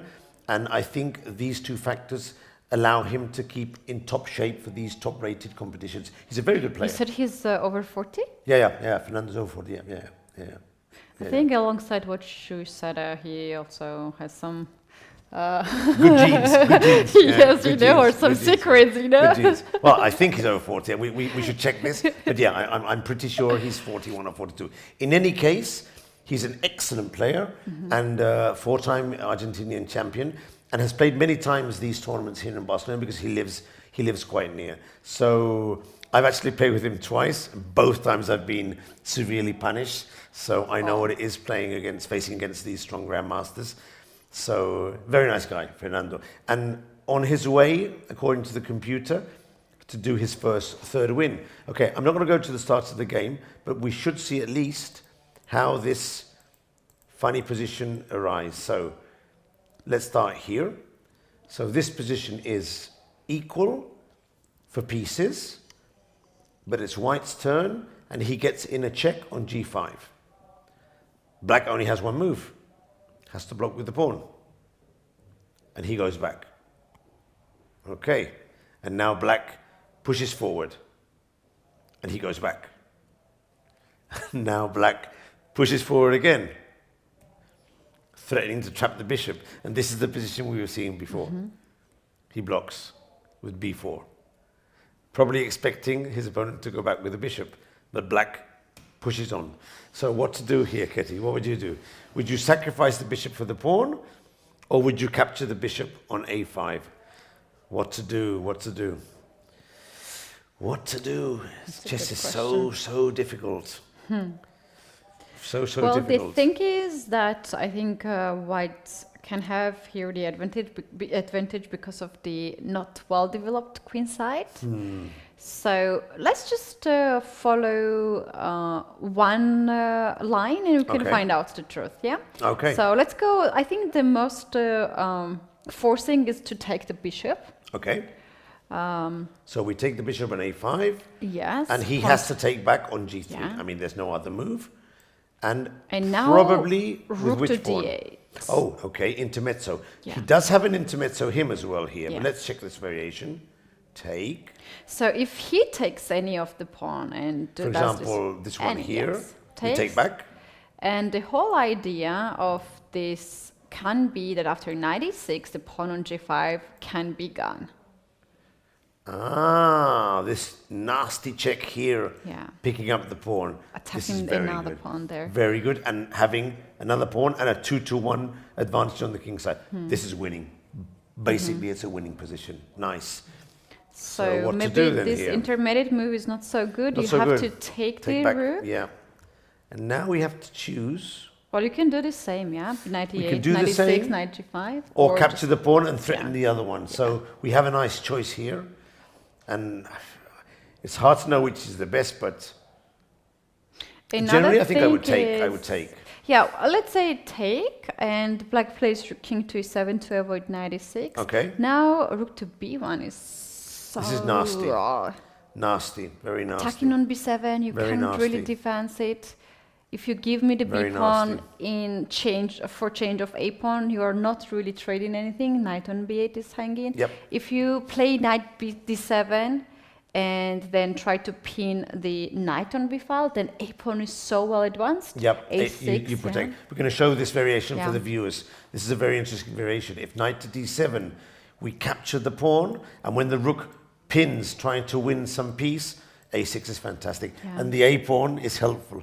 So I think Fernando's calculating these variations, and he will see these lines. He's a very strong player, very, very technical. And he's probably just deciding which way does he have to go to maximize his chances of winning the game.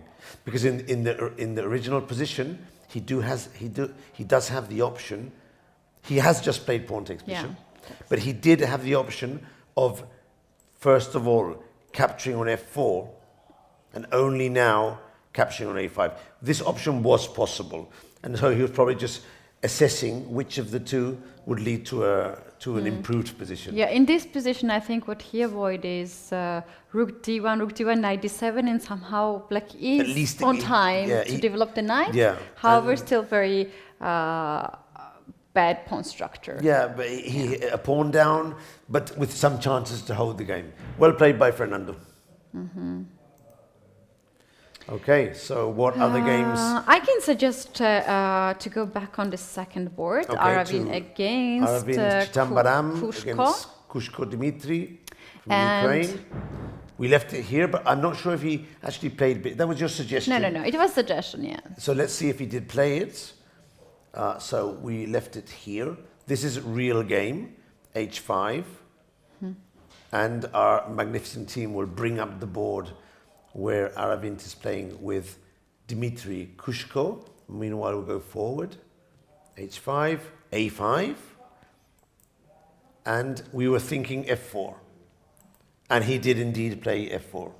And you were suggesting knight to c5 and possibly bishop to b4 as a contestation. So he went knight to c6, it's a different move, trying maybe to simplify some pieces. And Chitambaram played rook h3, nice. With the idea rook g3 maybe to wants to swing side attack. swing the rook over, and but this is very comfortable when the pawn is on h5. Okay, so opponent played castle and rook. This is Rook unbelievable. a3, h5, a5, rook a3. This is a position. Oh, come on. h4, a4, h5, a5. Yeah. Rook h1, rook h3. Crazy. Let's put the other one as well. Now, I think Crazy. he's considering this position here. Something like this. He's eyeing something like this. But I have a question. Is not this pawn on c2 hanging? That is true. He can't do it yet. He can't do it yet. You're right. You're right. He'd have to take with the queen then. But And the again, pawn the is pawn hanging. is hanging. So, Okay, so is this sort of pawn blunder? I mean, Chitambaram. Let's see how much time it took to play the move. I can't really see how long it took to play the move. If we put down Can you see it? the mouse, we need to bring. Okay, it's 37 seconds. Did he blunder the pawn? Did he blunder the pawn? Okay, I have an idea. I have to think that he didn't blunder the pawn because he is a very strong grandmaster. So in that case, I am suspecting the possibility as follows: that he didn't blunder the pawn. Knight takes d4, bishop takes d4, and now if bishop takes c2, I was thinking maybe rook to c3. Although the computer jumps up here, it must be queen to c1. And And you white just pin is the winning, bishop, yeah. and this is the move. And against queen takes c2, I'm thinking exchange of queens and rook c3. Now that may be the key variation. Let's see if this happens. Take here. Okay, Rook H, I guess. queen a1 might be possible, but let's say he swaps and brings the other. Oh, I was playing pawn takes. Okay, here, and now which rook? Probably H. this one. Yeah, not to have bishop f. Oh, even though it was fine. And then I was thinking something like this. What do you think? Do you think white has enough compensation? I think he does. Yeah. So he. It So was not a blunder. It was not a blunder. I mean, very tricky, sneaky idea. As he played it so fast, he must have spotted it in the time of his opponent. So he was thinking, if he goes knight c6, boom, I'll play rook a3 straight away. This is tough to play against when a guy blitzes out his moves in your time, no? So, Michael, I have an idea. So we have the issue of the of the c file, right? If we go back after rook to a3, so how about black first plays rook to c8 in this position? instead of exchange, yeah? Yeah. So Which rook do you want to put? let's put a. Okay. Yeah, we don't. Yeah. You never know which rook is the good rook. You know the story about Capablanca with the two rooks, no? It's a fun story. They say there's a rule of the Capablanca's rule of the rooks. As you never know which rook is the correct one, Capablanca said, supposedly, think about the rook you want to move and then move the other one. That's his rule. So in this position, true, we don't know which rook to put. So we'd think of rook ac8 and we'd play rook fc8. That's Capablanca rules. And it works a lot. But I would here actually not go something F rook. Then you go with the other one. You know why I would go F rook? Because in some lines there might be bishop b4 intermediate move or bishop c5. Okay. And there we know that white wants some sort of rook lift on the other side. So king might have some free space. Great. So if you On the wanted, other, according to Capablanca, you'd think of this one, Yeah, you go with the other. but the move would be the other one. yeah. But of course, the viewers must understand this is a fun rule. Yeah. But it's something just to keep in the back of your head. You know what you never know. I think that if you reach this point, because when you are learning chess and studying and progressing, there are many topics that you are covering. You are starting openings, you are doing your tactics, you are trying to learn the attacking ideas. Then you are, when you're good with the tactics and everything, then you are switching with more strategical ideas. You are trying to improve your bad pieces position, then you are learning how to win with pair of bishop, so lots of ideas, right? And then comes which rook, yeah? This is also the theme that you can work on. Yep. Actually, I was working with my coach many years ago, and at some point I realized that if you already reached to this place, you have to be very, very satisfied with your progress, because this is very, very, how to say? It's a nuance. It's very, very thin. I mean, it's not something that, if you get to here, you've mastered a lot of other things beforehand, for sure. Yeah. But of course, this is a strategy that, as I said before, this is a fun one, a fun strategy. So, rook a c8. So, in this same line, which we were demonstrating, there will be no rook c7, in the end. So. Yeah. So now white would need to do a move to prevent against knight takes d4. So which move would be that? Would it be rook g3 and just forget about knight takes d4? Or would it be some move to protect the Bishop pawn D3. on No, it's bishop d3? But okay, it's possible, but it's not something I want to do after just playing rook to a3. Could it be knight to c6? It's weird as well, this move. Okay, so let's put the other rook on f8. Let's do your move, Kitty, rook fc8. Because now if I exchange on c6 and you capture with the queen, I don't have bishop to b4 hitting the rook. Yeah. But even this position... I want to play here with black, maybe at some point, queen to c5 and sneak on g1 square. Sneak on g1, yeah. Knight c5, knight c4 is another The computer idea. says black is more or less okay. I'm not sure about this rook a3 move. I'm not sure. Okay, Aravin is very strong. He's very So sure. He has he something knows hidden. things- He has something hidden He in knows his things mind. that we don't know. His opponent, by the way, just played he rook played. f to c8. He played rook f6, yeah. So maybe he knows the Capablanca rule. He knows the Capablanca rule. Or more logically, he's spotted the bishop b4 trick and doesn't want to avoid getting hit by that one. So now it will be very interesting when Aravin sits down, if he blitzes out again his next move. I think he's going to start thinking a bit. So look, there he is. He just came back. He has a spectator. Oh, wow, who is- so much yeah. in depth the game, yeah? She's in depth in the game. Wow. Yeah. So Arendt is thinking, and now of course he has to do something against knight takes d4 and not being able to capture with the bishop because of queen takes c2. And by the way, there is another threat, positional, which is knight to c5 and then Knight jump c4. to e4, or even bishop to e4, although I personally would prefer the knight to Knight get to to be e4. on e4, yeah. So, yeah, this is an interesting position. White has the space advantage, but white also has a little bit of holes in the I position think, e4. yeah, but also I this think file. the lack of connection of white's pieces for the attack, that's the thing that's worrying me. If the rook could somehow miraculously jump over the bishop to g3 and maybe leave some space for the queen to go to g4, I'd be happy. Which, by the way, gives me an idea. If we play rook to g3 and somehow go at some point bishop to d3 and queen to g4, I'm not sure if we can get all this in. But if we could get this in, then we would be okay. But computer already suggested black would be better here. Oh, okay. So probably knight takes d4 or knight to c5 and knight to Let's e4. check knight e4 actually. let's take it's here. straightforward. Let's take with line. the queen. And now, computer doesn't like this at all. I think you can capture the pawn. I think I'm going to capture the pawn. It's one pawn and a couple of squares. So, and f5 is not working because if bishop takes f5. Queen c5 comes along. Next move to trade queens. We can start sacrificing things here and just hope for the best, but I just don't think it's going to work.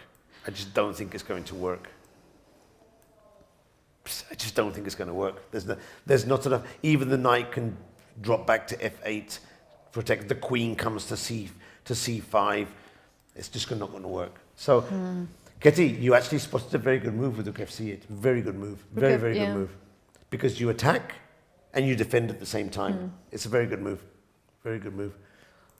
Aravin might already start to worry about his c2 pawn, but he's not only Indian player who must be in a struggle right now. Tell me more. 5, Suturaman against Fiorito, the Argentinian international master. Okay, so let me talk a bit about Fiorito, because this is a very interesting situation. So there are 3 Fioritos. Oh, we have seen yesterday one father, yes? We have the father, who's an international master. We have the son, who is also an international master, 16 years old. And we have the younger son, who is a FIDE master, and also I think he has an international master. I think he's about 14. So we have father and 2 sons, and they're from Argentina, and they've come to play Sitges. And I've heard they might stay around Spain to do a bit more training and participating in tournaments. And we also have the other Argentinian, Faustino Oro. You've heard about him. Yes. 10 years old, Yes. FIDE master. So something has happened happening in Argentina. And not only a change of president, there's more things happening now in Argentina. Wow, yes. So, But is this the kid that's gonna have the match very soon on Chess Kid, or? the matches in Chess Kid is Faustino. Okay. Faustino is the 10-year-old kid. He It's played also 10. It's Yeah, he played in the Llobregat tournament last week. He didn't come to play in Sitges, although I do think he's in Barcelona, because as far as I understand, FIDE have given him a wild card to go to play in Uzbekistan, the Blitz and Rapid.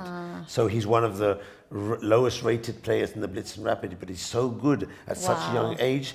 FIDE gave him a wild card. Yeah, because Michael on Monday I will be hosting the show as his on Chess Kid as he's playing against Levi Rossman. So that's. I heard that. I heard yeah, that. I that's, heard, against the famous streamer Gotham yes, Chess. yes. So you'll be hosting it. Yes, Wow! indeed. Congratulations! Yeah. Congratulations! And when I heard about the match, I said like, okay, I can do double work. Okay, which day is that? Is if it you, Monday? If you need someone to help you, don't forget to ask. We can your host friend together, Michael. yeah. Okay, We can so host together. as we can see in the photo, we have the young Fiorito, the older kid, international master, 16 years old, and by now probably already stronger than his father, less experienced, of course, but and he's actually on the track to defeating Sethuraman if things go well for him. Let's consider this position. The last move. How the bishop got on g4? Let's go back a bit. We were more or less here. Okay, so we were more or less here. He opens up the game with f4. He recaptures with the rook, and he's targeting the pawn on h4. And Sethuraman gives him that pawn. Okay. I wouldn't have done that move, but Sethuraman is much better than me, so he probably spots something that I don't see. But he's lost the pawn and the pin, so it's a bit weird. Okay. Long castle. Queen to d2, overprotecting. Knight to g8. I think he was very much worried about bishop d4, rook f1, rook f4, sort of. Yeah. Pins. Yeah. All these pins are on the table now. Bishop to g4. This liberates some squares and also takes away a defender. Rook to e8. e5. Look at this move, Ketty. This is a wonderful move. Very well played. He liberates the square for the knight. He gets rid of his weak pawn. And if queen takes, I think, I'd have to calculate here, but I think that he wants to play. Oh yeah, I have to calculate. But I think he wants to play. No, rook f2. Bishop f2, sorry. Oh, bishop f2. And the bishop is pinned. But bishop f. Okay. I was thinking knight takes f7, but it wasn't working, I think. But yeah, maybe just this. Yeah. Bishop f2, step aside a little bit. Queen takes g5. Take, and we Rook take in on the h8. end is hanging. We So win the exchange. you start even with rook e8 check, and black cannot recapture it back. It's just a clean exchange, yes. So he can't take with the queen. If you take with a pawn, Hold on, he took with the bishop. But let's see. If he takes with the pawn, maybe knight bishop takes c5 and knight e4. I was thinking actually d6 here. Wow. For knight d5, nice. Yeah. Nice. Well, it's not so But I good, think it's good actually. anyway. I still think it's a good move. Maybe not the best, but also a very good move. He played bishop takes g4 first. Took back with the rook. Now the knight is fully protected. And f5. If he takes with the queen now, again, bishop to f2 is 1-0 because of the unprotected rook. And if he takes with the pawn, now I do think that we can bring in some more pieces. Now, what to do here? I would still go with this d6. Yeah, d6 is so nice. Because you bring the knight in, or you capture the pawn on f7. And both look very, very good. Okay, so he played f5. And Fiorito is thinking in this position. Okay, so we have him on the board. He knows he has a good position. Ooh, it's a bad move, f5. Yeah, it's a bad move, but the thing is, According the engine. Yeah, how to take advantage of this bad move. We take en passant, Oh. or we play rook to g3. We have to calculate this. Yeah. Pawn takes pawn first. I think I would go for pawn takes pawn in principle. Yes, put the pawn. Pawn takes pawn. If you take with the queen, bishop d4. Okay, this is clear because the rook protects the Yeah. bishop, and we're winning a piece. It's a game So over. he has to take with the knight. Knight attacks the rook, and Okay. Now, what's the way to go here? Is it bishop to f2? now the problem is that black's pieces are well developed. After Yeah. bishop f2, queen can go on g7. Yeah. This is not so clear. Actually, he took the He pawn played. on the other side. He played. He took the pawn on d6. Okay. This looks good. Okay. If queen captures, we do have knight to f7, which looks good. And if pawn captures, okay. Now I'm wondering, what is the move now? Is it bishop Michael, f2? is there a bishop c5? But then queen takes e1. I was thinking. Taken king f2? Too many pieces hanging. The rook on g4 is hanging as well. I sense that that's not the move. Yeah. But bishop f2 seems okay. Why not just play? Or is there another move here? Let me think just for a moment. Let's see, Michael. Make a good move here. Rook h4 is also possible. Which is the best move here? Queen to d4. I think it must be bishop f2, but let's check How just in about case. rook g3? Also very nice. You just protect the bishop and keep all the threats. Yeah, this is like very least if that nothing Yeah. works, that's the move, yeah. Oh, careful! If rook g3, maybe f4, and the rook might be hanging in. Bishop f2. Yeah, we're going in. We're going in. I would just think about this one and see what happens. Because the queen is under attack and the rook is behind. So let's say he plays, okay, queen f8, for example. Now, how can we take advantage of this position? Let's see. Taking rook g3 is okay.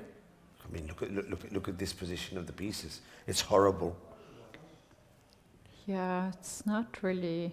Another idea is to take a knight to b5. So something like this. Unless I'm mistaken, this could also be quite threatening and just keeping the pressure up with strong, potent moves. So... actually I'm thinking, can we do something... Yeah, this is fantastic. Can we This do looks something good. after this bishop d4 and we trap the rook on h8? Because it's like sort of trapped, yeah? Straight away. But remember, we have our rook hanging on g5. This was very nice idea. Knight b5 and then bishop d4. Yeah, okay. But first, how does he Yeah. protect the d6 pawn? It's not at all easy. With the king, with the queen, then we have bishop d4. Now this is very good. He'll have to work out the exact move order, but all these variations look very good. And in the worst case scenario, you just move the rook back to g3 and continue playing with the e file or the d4 square. So the kid Fiorito is very well placed, and this could be a shocker because Sethuraman is 2682 or nearly 2600, and I wonder if Fiorito has won many games against 2600 players. And by the way, look at the time. Sethuraman 10 minutes, Fiorito 50 minutes. So he even has a healthy time advantage. I'm Wow, gonna put my money on very- Fiorito today. Yep. Very interesting position. Time advantage also. More than half an hour advantage here. In the position where all these ideas are so easy to spot, all you need is to sit down and understand exactly what's happening. Yeah. And you know what is very important to remember, that these players, they have played this game starting from the very beginning until now, so they know why the pawn is on a5. We don't know. We need more time to Of course, understand of why, I don't know, pawn is on h3. So they are already very good They're in the and game. deep in the Yeah. in the game. So every move now, they know why they're making this move, why this is good, why this is bad. So And one I other thing- agree with this. Is actually can be some upset Yeah, here. and one other thing, something I just noticed now, of course, Fiorito won the pawn on h4 before, and Seturaman hasn't got it back. So in the worst case, White does have an extra pawn, and it's his opponent who has to demonstrate. And with only 9 minutes on the board and this bad position, he's in big trouble. This is going to be a big moment for the young Argentinian star. Okay. Let's go and check on our friend Lenier, see how is he doing. I was just checking right now, and we don't have much of the changes, but we need to bring up the game on the Let's screen. bring up Lenier against Pranav on board 30. Oh, the kid is defending very well. Look at that. Look at that. He's brought his rooks. Lenier did the press on the B file. That's something we expected. But Black also was able to hold.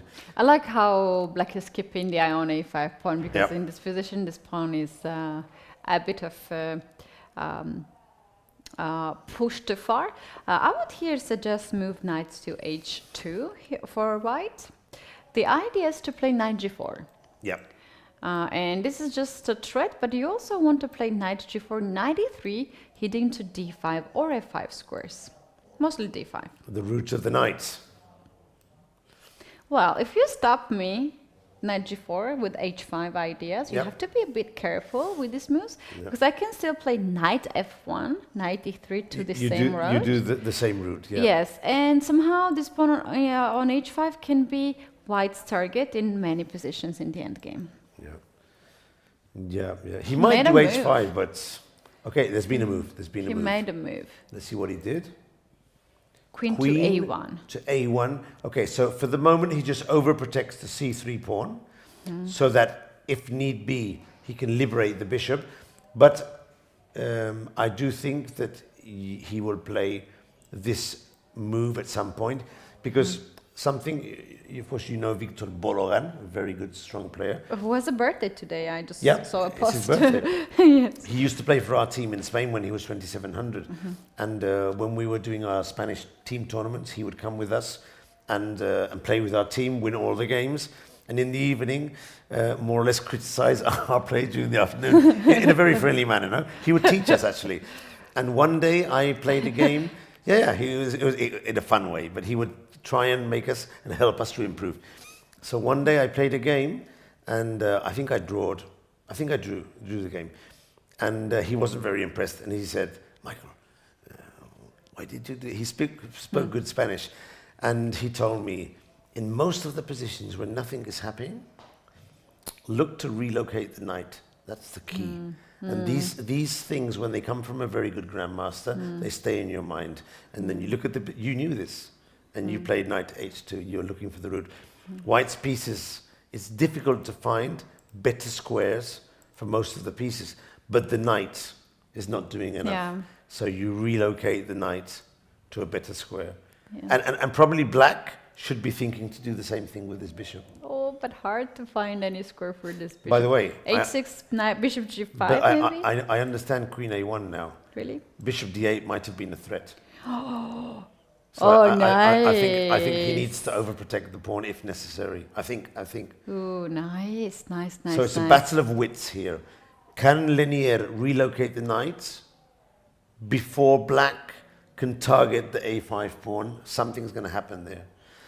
Okay, but this kid he's 1800 and 13 years old, and he's playing.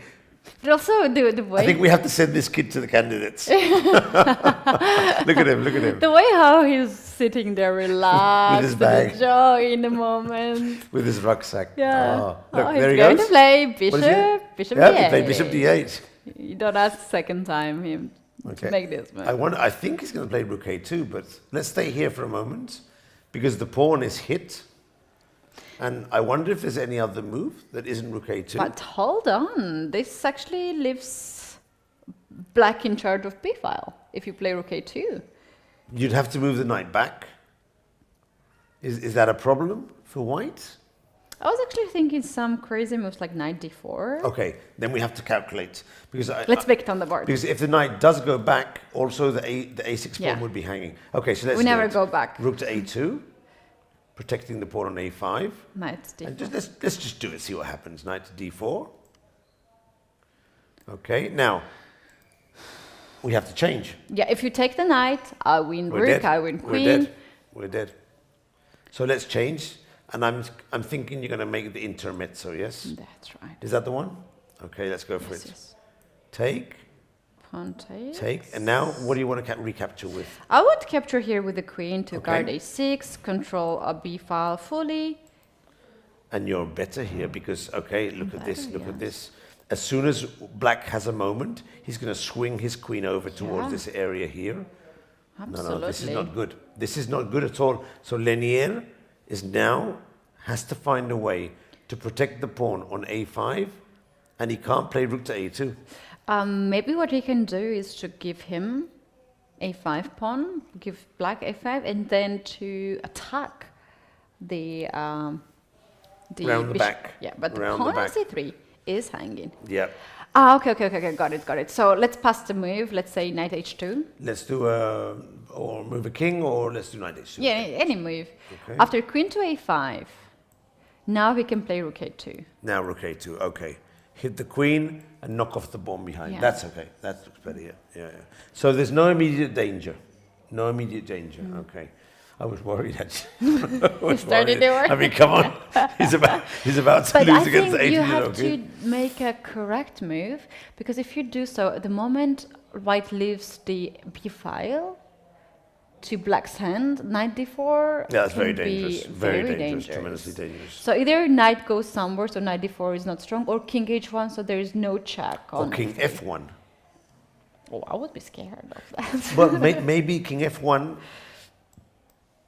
prevents a check on e2 with the knight d4 as well. So it does have some.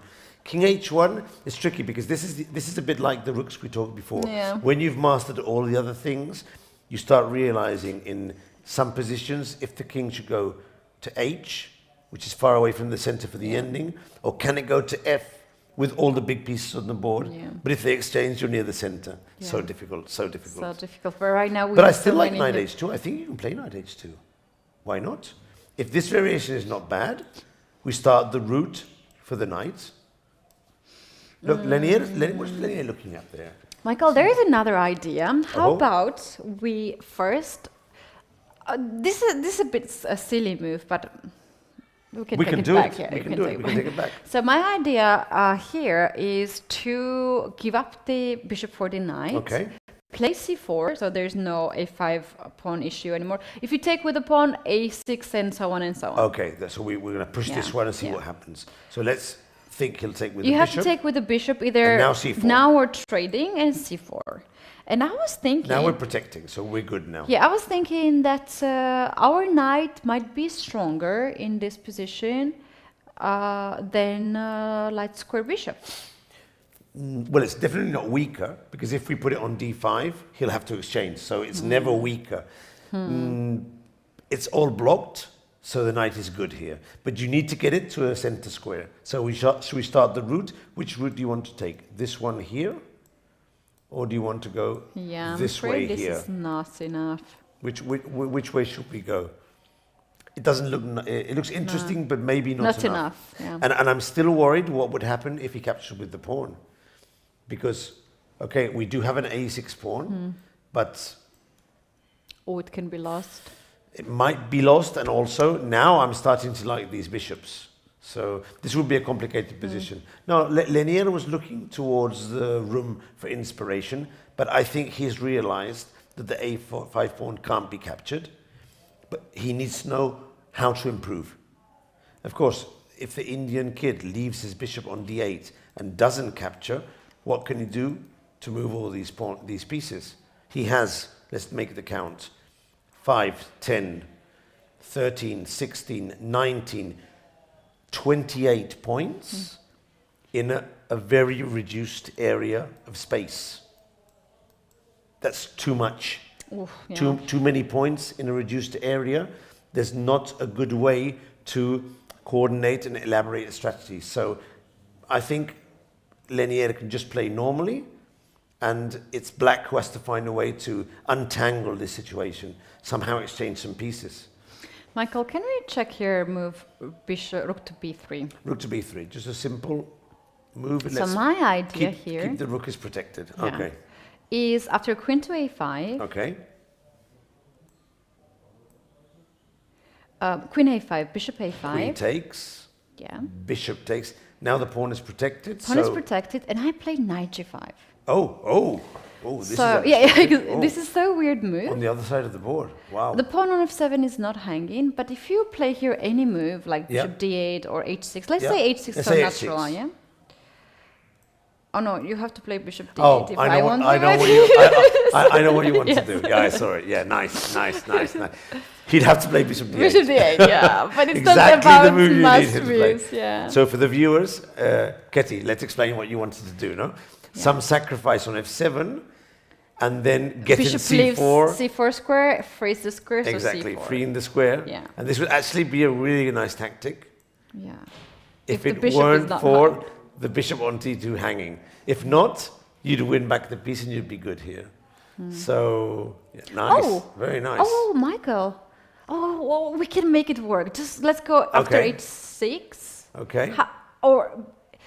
We can include rook to ba1 at some point. Oh, then we'd have to do it now. Because we don't need the two rooks. With one, it's enough. But which one should we move? Should we do this one here? Yes. But then when he goes to d8, we can't go to knight to g5. But no, rook a6. And I trade my bed pawn. Okay. Yeah. This makes sense. Yeah. This makes sense. This makes sense. And knight to d4 is possible? No, because we have knight takes d4. So the tactics, I think, work for us. Yeah, this makes sense. Yeah. Very good. You're finding the moves for Lenier. Look at I'm Lenier preparing there. for the second edition of this tournament, Michael. Ketty's got your back. Ketty's got your back. Yeah, Lenier. Lenier should know who's his team. Imagine Lenier turns towards us now. Looks at us. Looks at us. That would be If he qualifies to the candidate, you're his second. You got his back. I have to be in the team. I have I think you're you're going to Toronto for sure. Yeah. You're going to Toronto. I have to be in a team. Maybe promotion, like to promote him as a player, social media team. But I have social media and expert in reloper's position. tactics. Look, he played. Let's see what he knight did. g5 maybe right away. Let's or see. bishop g5. He played knight to g5. He heard you, Ketty. I hope he's not hearing the commentary. That would be a disaster. It's like 5 floors up. It wouldn't be good for him, I think. He probably shouldn't listen to us. Okay, knight to g5, hitting the pawn. Well, we did say that he could make a random move. So take, and now, of course, the pawn on a5 is no longer in trouble, and he does have the bishop pair. However, what is the plan to win this position? I mean, for a draw, it's fantastic. But he Also, needs Michael, to win. knight to c3 is not a pawn blunder. Queen a1 was played because of that to Very avoid important. queen hanging on a2, and also the knight on c3 is Very hanging. important. Knight e2. There's can a be check, but I think we get thinking f1, yeah? Just in time. So Lenier had calculated these ideas beforehand. Very well played. The thing is, this position is so closed, so blocked, that, I don't know, Lenier is going to have to really work hard to win this game. He's going to have to work very, very hard. Yeah. As long as black just keeps the position closed, there is a breakthrough on f4. There is a breakthrough on d4. There are two breakthroughs. So white does have ways to unbalance the position, but it's not going to be easy. I really like this breakthrough with f-pawn because our light square bishop is scanning on f7 pawn so strong. And the two rooks can swing and over, they are already in a very well positioned f2, f1. Yeah. And all the attention can get to the other side of the board. Queen a2 can also get back if it's needed at some point to hit even more on f7. So yes, this idea as well. Yes, very nice. In his situation right now, it's most important to play the games where there's no risk to Yes. get worse. Yes. Okay, he will not lose the probably game, but get the worse, so the opponent can hold on and draw, Yeah, right? yeah. So, Wow. he's checking something. Both of them have turned round as if there may have been a disturbance behind. Mm-hmm. Behind them is the streamers area. So maybe something fell down or there was some noise or something and both of them were looking in that direction. Okay. Or maybe he just wanted to see the screens are behind him. So, okay, Lenier has the control. According to the computer, he is still slightly better. But yeah, the Indian kid is really putting him to the test today. Okay. Nice thing to see for us indeed. I think, Michael, we can take a look at the game on the first board.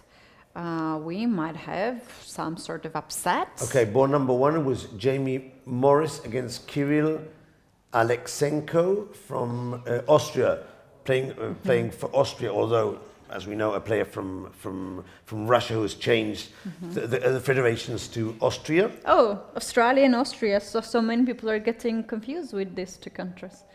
Yeah, this just makes... We're not selling kangaroos in Australia. You know that? It reminds me, there's a film, and there's this really good actor called James Franco. And in the film, he's doing an interview, and he's interviewing an Australian woman, and he says to her, "So you're from Australia. You're from Australia? Yeah. You speak very good English. Where Yeah, did you learn? good. You heard this? You know what I'm talking about now? Yeah. But I thought it was a set up show. No, I think it's Is a it film. real? I think it's a film. Film? Yeah, Okay. I think so. Yeah. I enjoy James Franco. He's a very good actor since he was a kid. It's funny. It's And funny. it's a really She's good so clip. disgusted You've probably seen with this it. clip on Instagram. Yeah. So So you're nice. Austrian? No, I'm Australian. No, yeah, of course, but you're Austrian. No? So where did you speak? Where did you learn to speak English? You know the clip, so maybe some of the viewers also know the clip. So Well, my and favorite if not, just go and thing, find it. It's very good. it's so nice. My favorite thing about Austria is that if anyone ever had a flight in Vienna, there is this gift shops and any type of gifts. They say we don't have kangaroos in Austria, and the kangaroo photo and the big red really? line. Because people ask for them. Oh, come on. So they go to Austria and go to get the kangaroo in the gift shop. We Wow. don't have kangaroos in Austria. I was in Vienna recently in a trip to Cyprus. I had a stopover in Vienna for one night, and I went to the museum and went for a walk. Very nice. Vienna's very it's nice. Very nice. Fantastic. Okay, so look, you are right. Alexenko, at least according to the computer, is in big trouble here. Really big trouble. Material is equal. King safety is equal. So again, we need to find the reason White has +3 in this position. Oof. And his rook is under attack. So we need to find, and we have to find the reason. But he's look in at big this, trouble here. Black's pieces seems to be a Again, bit passive. 5. Yesterday, remember this situation when all Kirill's pieces were also backwards. Yeah, but then yeah. at some point, the opponent gave him a chance, 1 or 2 tempo. He was able to get through. And he threw all these pieces all over the board. So here for White, this is the moment. Let's try to understand why this is so bad for Black. Just give me something straightforward. I'm thinking maybe rook to a8 or something. I was thinking rook to 8 as well, because we pin the knight. He does have queen to d7, though. Let's see what happens here. Rook a8, pinning the knight, and queen to d7. It seems to me that this one lets him off the hook. He gets off the hook here. White is still better, but we lost a big part of our advantage, because he was able to unpin more or less satisfactorily. Let's go back. We have to look for a good move here. There might be a crusher in this position. I mean, +3. Yeah, I was That's looking huge. something like queen to queen h6. I was looking at this, but I thought that he had this move Wait, here. rook g6? But with the pawn in the middle, we just... Rook first g6, rook to yeah. d6. Okay, let's go for Rook it. g6, pawn h takes, queen h6 checkmate. Okay, well, let's show this to the viewers. If he takes with the h pawn, woo, this is really cool. This is really cool. But he'll take with the f pawn. So let's consider that. And when he takes with the F pawn, this opens up the G file. this is open. Queen H6. Now I Bishop think F6. he gets in time to protect. And we'd actually be losing here. It's a pity. But maybe we can use this tactic in other variations. I always remind my students that when we're calculating variations, the things we calculate but don't work, we shouldn't forget about them. Sometimes they can come up in other variations. So we need to do a bit of... That's how you forget people, their mistakes, and you really never forget the mistakes. Yeah. Always So remember. we need to find a way. I'm thinking, Kitty, that maybe, and only maybe, we can play... The rook is under attack. Yeah. Maybe we could just put the rook on a7, just move it one step forward. The knight is controlled.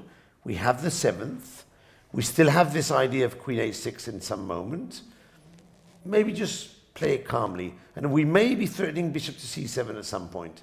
So I'm going to do it and see what happens. Come on, don't move. Let's see. It stopped. It stopped. Okay, it's fine move. I lost the actually. point, Yeah. but I'm not. But I didn't lose the game. It's a fine move. It's a fine yeah. move, but it's not the best move. So not the best we move. know there's something better in this position. We know there's something better. So let's go back and try and find it. Come on, Kitty. We can do it. We can do it. We can do it. I mean, we're good players. We can find the solution. We need to find the solution here. The rook is trapped on e8, by the way, but we can't get this one in. But this does suggest to me that we may be able to do some tactic at some point. We need to find the way. We need to find the way. We need to find the way to go. We need to find the way to go. Rook g6. This is hanging, yeah? So we don't have more time of h4, h5.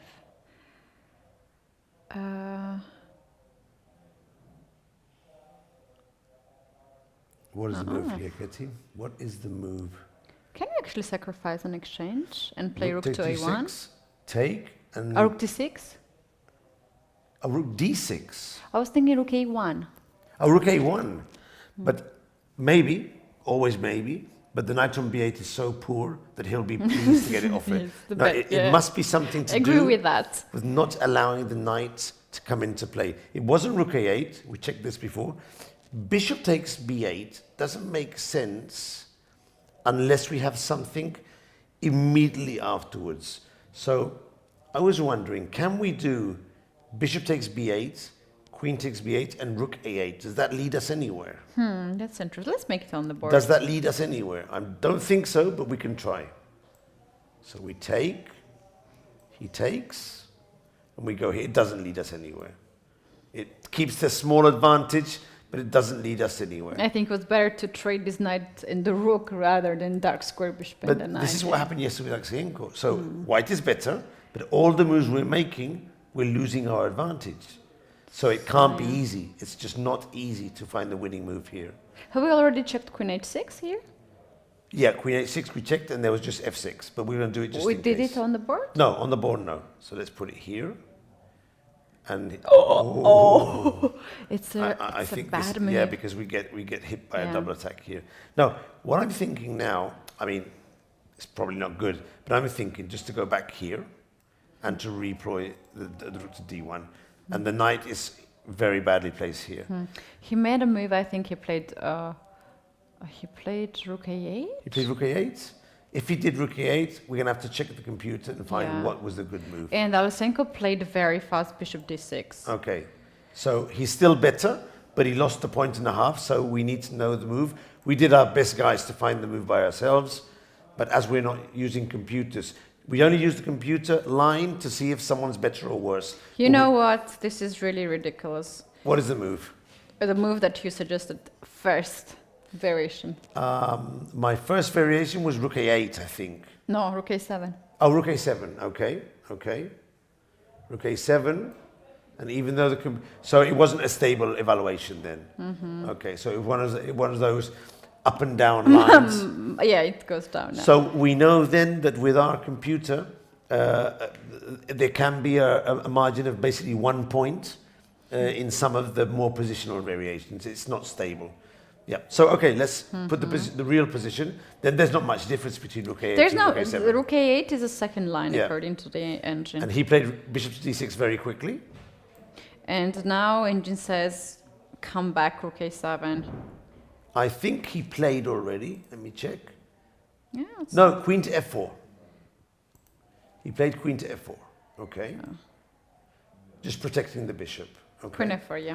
Sounds good. Okay, because- you know what's the difference? If we have Rook A7, same would happen after Bishop D6. Yeah. But now Bishop E5, Yep. Knight E5, and F7 is a weakness. Yep. Yep. And you are basically losing the pawn on F7. Yep, You that's- lose the pawn on F7, your king is in very big danger. So after Rook here, if he goes Bishop here, this is much stronger because the F7 pawn is in trouble. And there's also tactics because F6, Knight takes G6. And for the viewers, always remember to check these mating patterns. These are in the books, in the basic books, so it's always good to know. But Morris is still slightly better. And this was the player that was teaching Yeah. the student in the cafeteria this morning. Yeah. So for sure you'll see him tomorrow there again if he beats Yes. Alexenko, because that's 1 part, p.m. that's part of the karma of players. No, they try to repeat the things that they've done to. Yeah, so this line can continue after Bishop D6, Queen F4 with some of the traits of the pieces, Bishop E5, because Okay. Black cannot handle this much of pressure right Okay, now. yeah. Take with the knight. Take with the knight, and F7 pawn is hanging, not too much of the moves. Knight C6 is another move you have to be careful with. Yep. So Black goes with Queen to F6, He needs to get the queen out of the pin. Yeah, this seems very Yeah. sensible. Okay. Queen to F6, and we might have the end game. Queen takes, pawn takes, Take. Knight to D3, hitting the pawn on Take C5. knight D3, hitting the pawn here. Knight D7 to guard this. Once again, if rook Okay. is on A7, Yeah. you don't play that. Yeah, So that's why it was the rook was better on Yeah. A7. Yeah. Knight to D7, and now rook A7 anyway. Now hit the knight, keep the pressure on, and white is still better here. White is Okay, better, yeah. Alexenko has a disadvantage that he'll have to play very well to hold this position to draw, and his winning chances are very slight here, very meager. This is one of those two result positions. Yes, you either win Yeah. or you draw. Yeah. But the probability of losing as a 24-30 player, but I would think that if he proposed a draw, Alexenko would grab the draw and give him a hug in this position for sure. Yeah. You're my new friend. Really, I don't like to offer a draw to my opponents, especially if it's a higher rated opponent, because I don't know. Do you also have like? I make draw in my games because of repetition, or it's a draw, or it's I never agree with a draw. Somehow it never happens with me. I just don't like to offer a draw. I heard someone say the other day, some trainer, he said a very interesting thing, which I remember from my students. He said, if you agree to a draw when it's not a drawn position yet, you forfeit the opportunity of learning more things along for the rest of the game.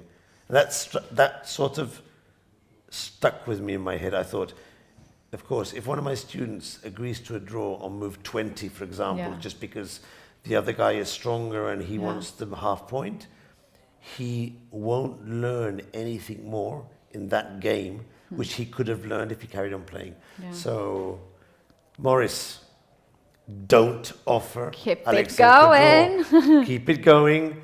Make your student proud. Don't give him a draw. Yeah, and if you win, you win. If you lose, you lose. But you did your best. Yeah. Very important. Yeah.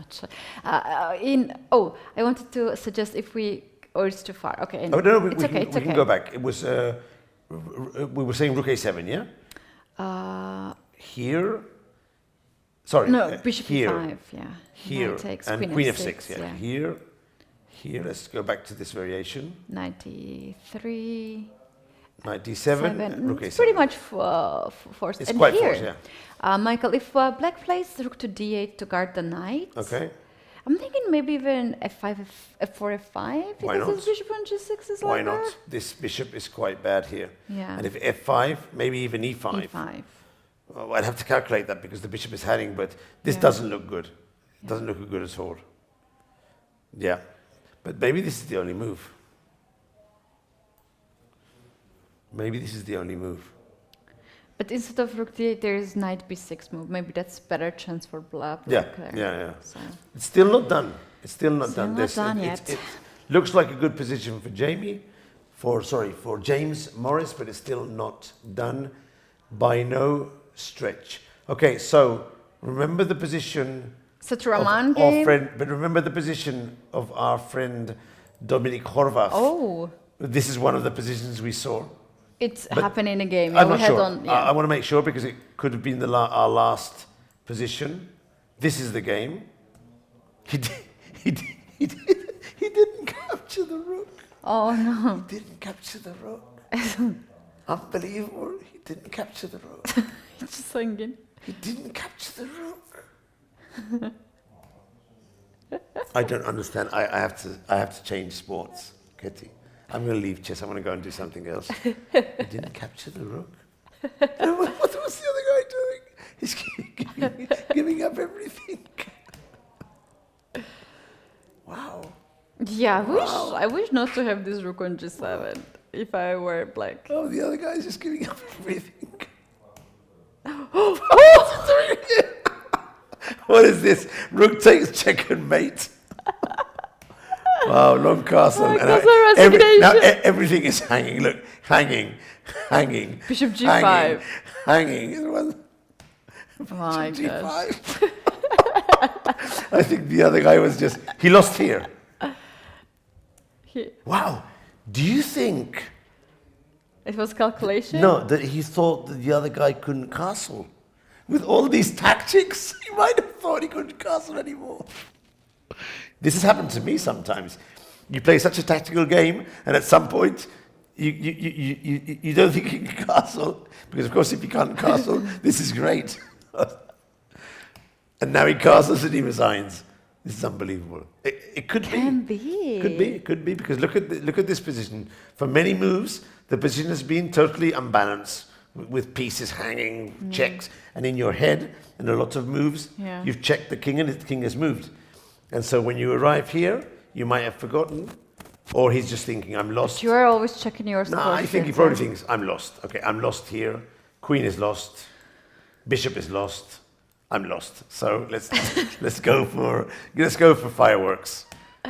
Okay, that's enough for now, no? Wow. How much? He gave a knight He gave on up. a 5. He gave He gave up a everything. rook. He gave a bishop there, pawn, another pawn, then queen. He gave up everything. He gave up everything, but I'm amazed. Really, I'm amazed that Horvath didn't capture the rook. Not now, but not even now. He could still have captured it now. I'm amazed. But the funny thing is, the computer says that his move is at least as good as the other one. And here, he could have still He captured. might be worried about e7 square and the bishop from h4. These queen before ideas. It has to be that. But I'm still amazed. I mean, well done, Horvath. Well done. Michael, let's take a look at the Satraman's game before we Okay. take our second break. This Okay. is board 5. Board 5 with Fiorito. Okay. Too many pieces So- are off the board, actually. This is the current position. Yeah. And wow, Fiorito, he's bad. Something has happened. Yeah, we have to take back Something some has happened moves. because he was winning. And now he might be losing. Maybe he played too fast in Sethuraman's time trouble. That's something that kids still need to learn about. Let's see where he went wrong. Up to here, he was doing well. Yeah. Up to here. Yeah. Take. Yeah. Take. He's doing well. This is one of the moves we considered. This is another move we considered. He's still doing well. This seems okay. You couldn't capture it because of the bishop, so this is okay. I am slightly worried about this rook here out of play, but okay, let's continue. Okay, this seems to be a step in the wrong direction. although he still keeps the advantage. Take, sacrifice. Ketty, here we go. Oh. He sacrificed the exchange and went for knight b5. Okay, so the sacrifice is good. Was that but necessary? Knight b5, no, it wasn't necessary, but it's good, but not with knight to b5. He had to play another move here. I like knight f7 here. Oh, yes, that's the move. Yes. Double attack here and here. Yes, this is the move. Yes, this is the move. And he probably saw this move, Ketty, but preferred the other one. He probably saw this move, thought it was good, but then spotted the other one, which also looks good. So let's see where the mistake is. Queen here, knight e6, hitting the queen and threatening queen to f4. He probably thought this was winning somehow or other. But of course, rook h4 prevents queen to f4. And now it's unbalanced. Queen g5, he probably thought this was good. Take, the pawn. take, and now check, take. Oh, another pawn is gone. Another pawn is gone. I think, it's hard to say, but I think he possibly played a bit too fast in his opponent's time trouble. I agree with that. 1 minute, 20 seconds at this point for Satraman. Black still has way too much time. Satraman was full calculation, spotted defensive moves, and now he's better. And Fiorito might not. Okay, it's still a game. He has two strong knights. Maybe queen to f5? Queen to f5. This is the main candidate move. Let's see what happens. Okay. There's knight e3, knight f1 idea, which can be crucial for white. Wow. There is a discovered check. Would that be dangerous? How? Like, I mean, knight e3 attacks the queen. Attacks the queen. Yeah. It's a crusher. Hits the queen. And of course, this check will set up all types of mates. Can't capture the pawn. He can't capture the pawn. So what to do? What to do? Check on g8. King to b7. Or king to d7 even. No. King to 7, knight f8. Knight f8. King to b7. Okay, we could check this just in case. Check. Then knight d8. Knight d8, but maybe the king can hide somewhere around here. Oh, computer doesn't like this position. Yeah, knight d8, I guess. And if I go here, with this is it king. a4 and then try and mate somehow? Yeah, queen d5. Or even knight c6. Oh, there's a queen e5 here. No, this is not so clear. Queen d5. Oh, the knight. Yes, you're right. The knight is hanging. I'm sorry. Yeah, we can capture the knight. So this is not good. He still has king takes b5, but there might be a perpetual here. Yeah, there's going to be a perpetual here somehow or other. There's going to be a perpetual. Okay, so where to go with the king to keep the advantage? King to d7 then. But I was worried about knight to f8. And now with these pieces far away, now we go for king c6, protecting the knight. This is it, yeah. Yeah, this looks more or less okay. And now, knight a7? Okay. Okay. Here? Maybe. Do you think it's knight c8? Knight c8, yeah. Queen. Maybe this, yeah. Maybe this, and then capture on here. a7. And we're just in time.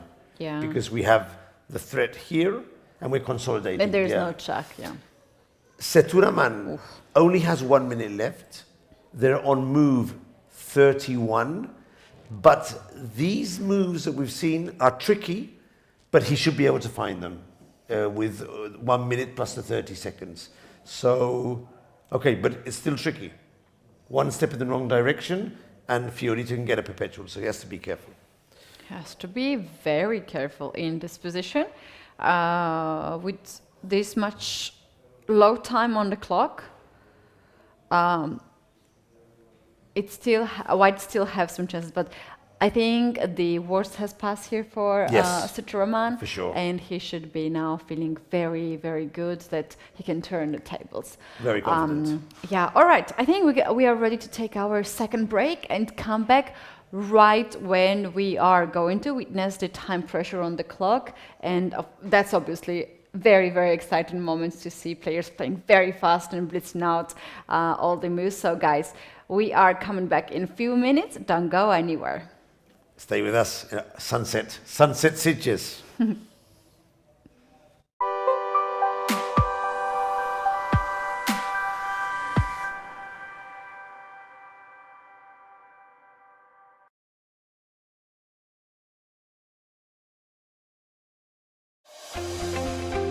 A quest for the most complete chess player. Can you think of a chess event where anyone can win, regardless of whether being a grandmaster or an amateur? Can you think of an event where a win counts more than 2 draws? Can you think of an event that rewards players who enjoy playing more chess games? Can you think of an event that combines different chess variations? We think it is possible. It will be so fun that it should not be a closed tournament, but open to every chess player. And there's no better moment than the 10th anniversary of our Chessable Sunway Sitges International Chess Festival to announce a new way of enjoying over-the-board tournaments even more.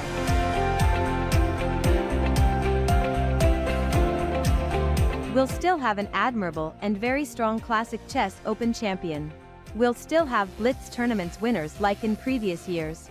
It'll be the first edition of our event when we'll have a player succeeding in a rapid chess tournament.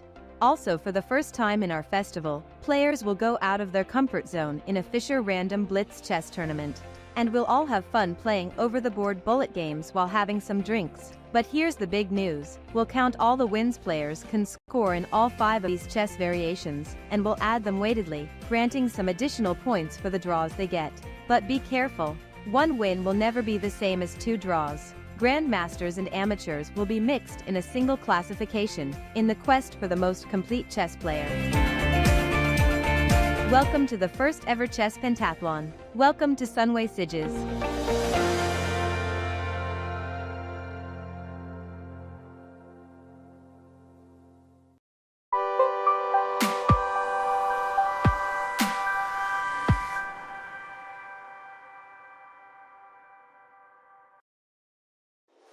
Checkmate the climate change.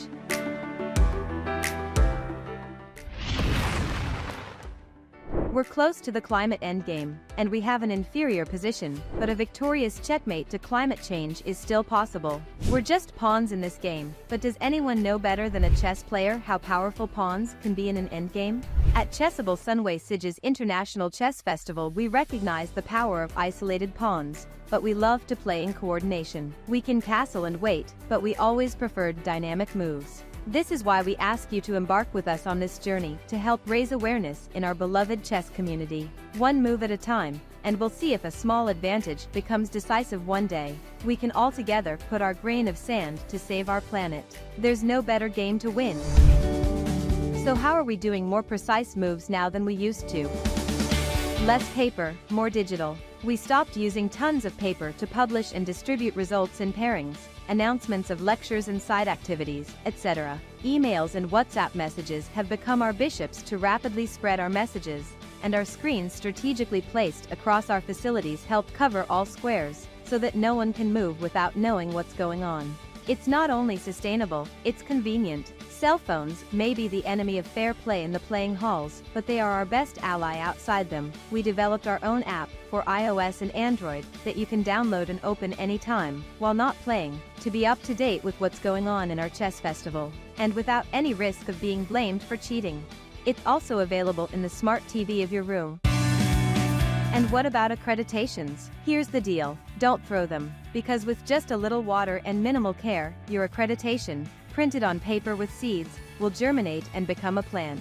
When you're home, it will remind you of the memorable moments you spent at Chessable Sunway Sitges International Chess Festival, and it will cheer you to help us to be just part of the opening of the chess community's game against climate change. Don't get it wrong though, our accreditation won't grow green chessboards. Electronic score sheets are arriving, but we may need some extra time to adopt them. Players will need to keep on writing. However, when printing is necessary, we try to use recycled paper. Less plastic. We may not be able to make it disappear immediately, but we're looking to leave plastic in Zhuangzhuang. Quality and attention to details has always been part of our identity sign at Sunway events, so we're not cutting anything. Will we still be giving pens for notation of score sheets or gifts to participants? Let us keep the surprise, but if we did, who knows, they preferably be made with biodegradable and ecological materials. What about free water during the rounds? We will be using sustainable packaging, and we will ask players to take a small step towards sustainability to have their ecological bottles refilled. While we love online chess, over-the-board tournaments like Sunway are a unique experience to take part in. So, what about plastic chess sets? We know we still have many, but we're very aware of time pressure. We're kind of turning back the clock to enlarge the number of wooden boards and pieces in our tournament, in a timeless move for eco-chess crusaders. Better accommodation. Since 2021, our 4-star hotel in Sitges has the Biosphere certification in tourism, which recognizes our continuous improvement towards more sustainable models. And, knowing that chess players require very well-lit playing halls, since 2023, solar panels installed next to the main playing hall are producing part of our own energy.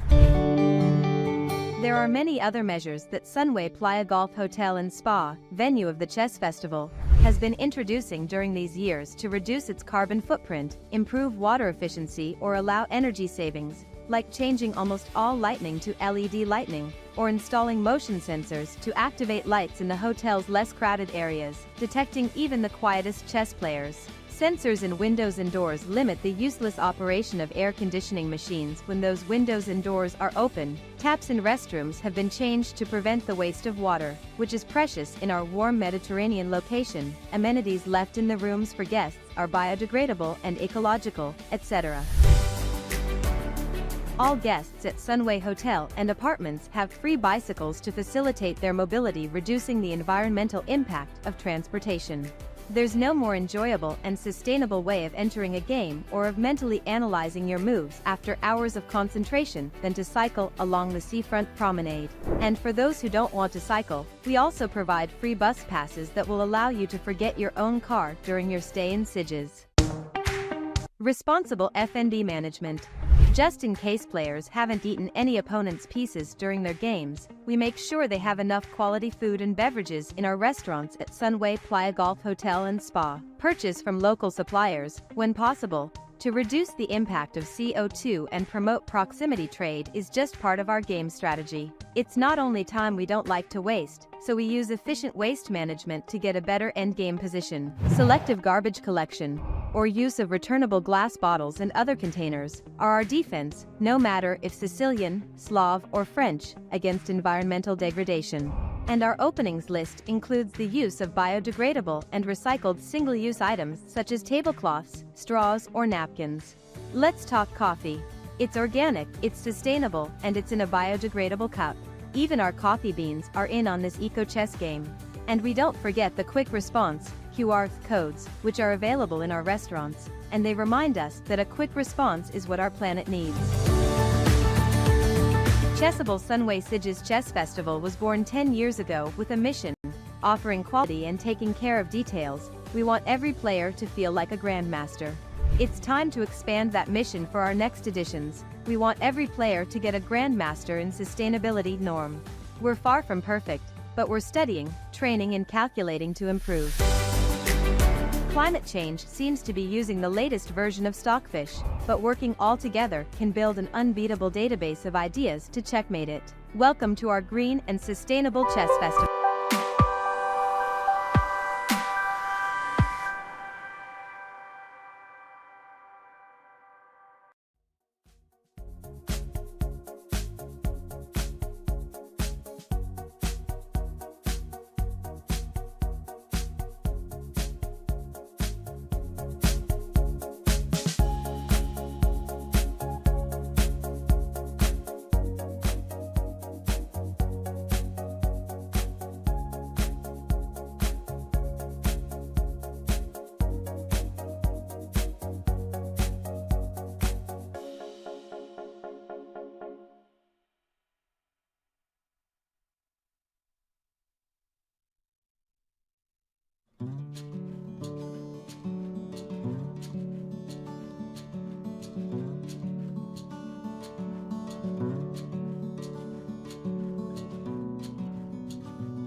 coming back into the third round of Chessable Sunway Sitges Chess Festival. We are in the studio, Katy and Michael. Michael, while we were on our break, the game that is into the attention of this tournament and the world is Dominguez against Pranav, and the game has already finished. Yeah, we're always very unlucky. I think this happened to us also in the first or the second round.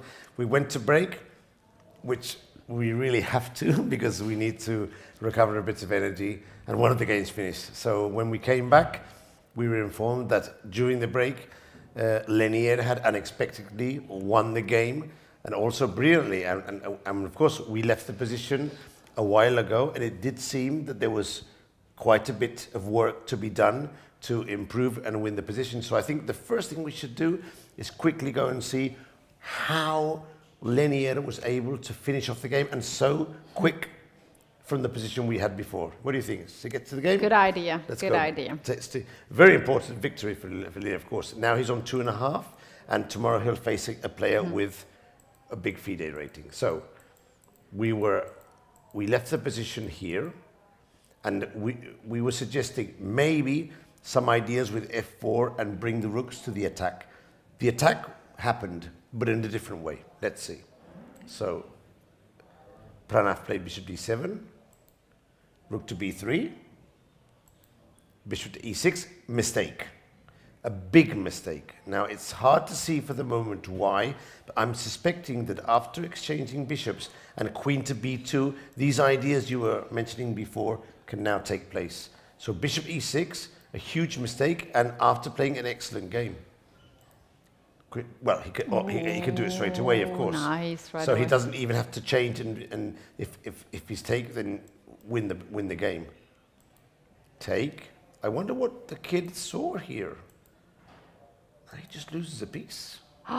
He lost a piece in 2 moves after bishop g5. No, there was a blunder, bishop b6. What did he miss here? Now he comes in queen. Now he's going to go for the attack with the extra piece. We're going to go back and see what happened, why he missed this, but it's quite extraordinary. Rook to g3 and bishop to f6. And the key idea here, as far as I understand, if take, Queen g4. Queen g4, and it's very difficult to stop a mate on g7. And if he doesn't take, what moves does he have? Maybe this, and how can we Rook perform e8? it? Like rook g7 Rook first? g7 Yeah. is a killer. It's a killer. Yeah, queen It's g4. a killer, and queen g4. So let's just drop back a bit and try and understand what went through the mind of Pranav after playing so well and making this bishop e6 blunder. What didn't he see? We didn't see this idea that... Queen b2 and yeah, the knight was yeah, pinned. Yeah. But it seems simple for a player who's played so well up for the moment. Yeah, he might just got a little bit relaxed. Sometimes you are...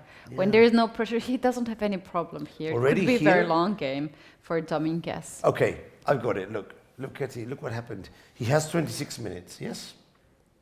He's in this position. And he thinks for 6 minutes and plays bishop d7. So here, typical of kids, he's already thinking bishop here and bishop here. And in this position, it's working. It's fine. It's fine. So he plays bishop d7. Lenier quickly senses the trick. He's seen it. And he goes bishop b3, and the kid blitzes out bishop e6 because it was working He before. blitzed it out, yeah. And then he doesn't realize this queen b2. Of course, let's see what would have happened if he takes straight away. And now queen b2, I think there's c4. And black holds. So this is something that this is also good for white, but not so good. He doesn't win a piece. So this is something that kids have to be aware. When you calculate in advance and then blitz out the second move, don't be surprised if it's a mistake.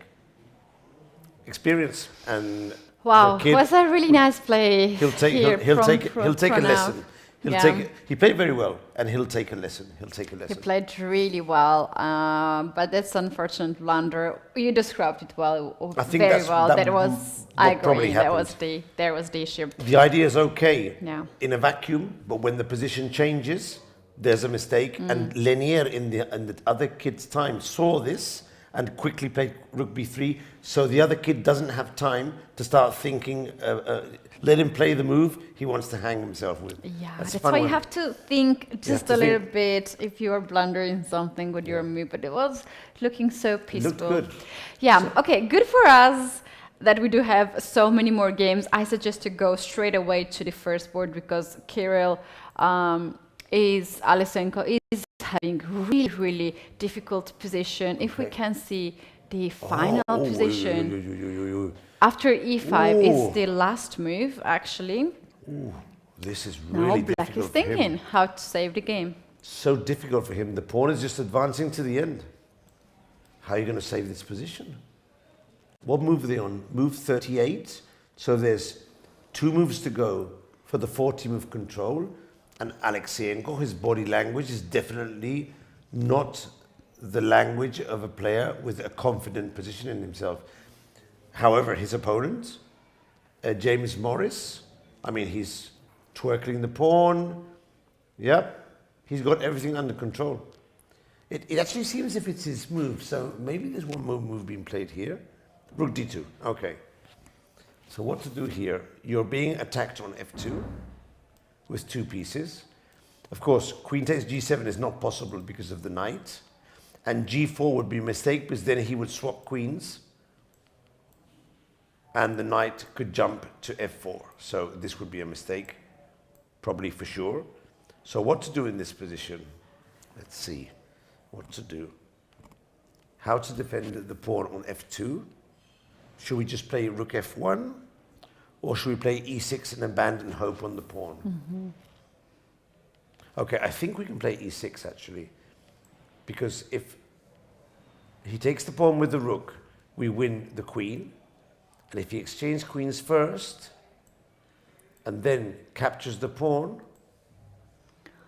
I think something like bishop d5, I'd have to calculate this. No, this mate straight away. So he has to capture with this pawn here.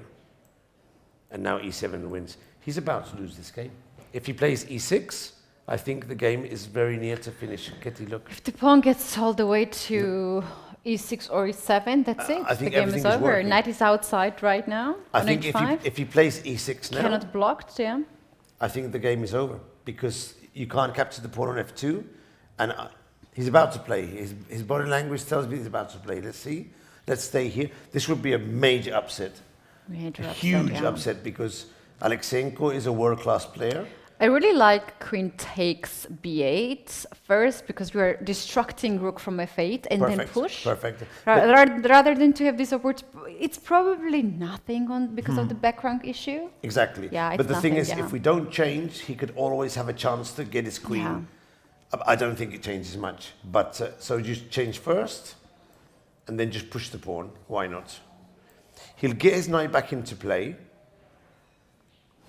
Okay, we could become really creative and stick in g4 first here, and then e6. But let's say we go e6, knight f6, and now e7. It just doesn't look as after bishop f7. For sure, this pawn will cost him the knight, and that should be the game. That should be the game because there's other side of the board. Still, white has this b3 pawn, very important pawn actually, and the king on h8 is very weak. This should be the game. I do think that Alexenko will still carry on with something like c4, trying to go for b3 afterwards, but with correct defense, this is 1-0. So let's wait a moment. And also, here. you can always keep the bishop here on this file. Yeah, you can yeah. just somehow manage to promote the pawn so nicely. But I do think we need the bishop to promote the pawn. But we have this other move here, bishop b5. There's many moves to try and get the pawn to the end, taking the tactics of the last rank.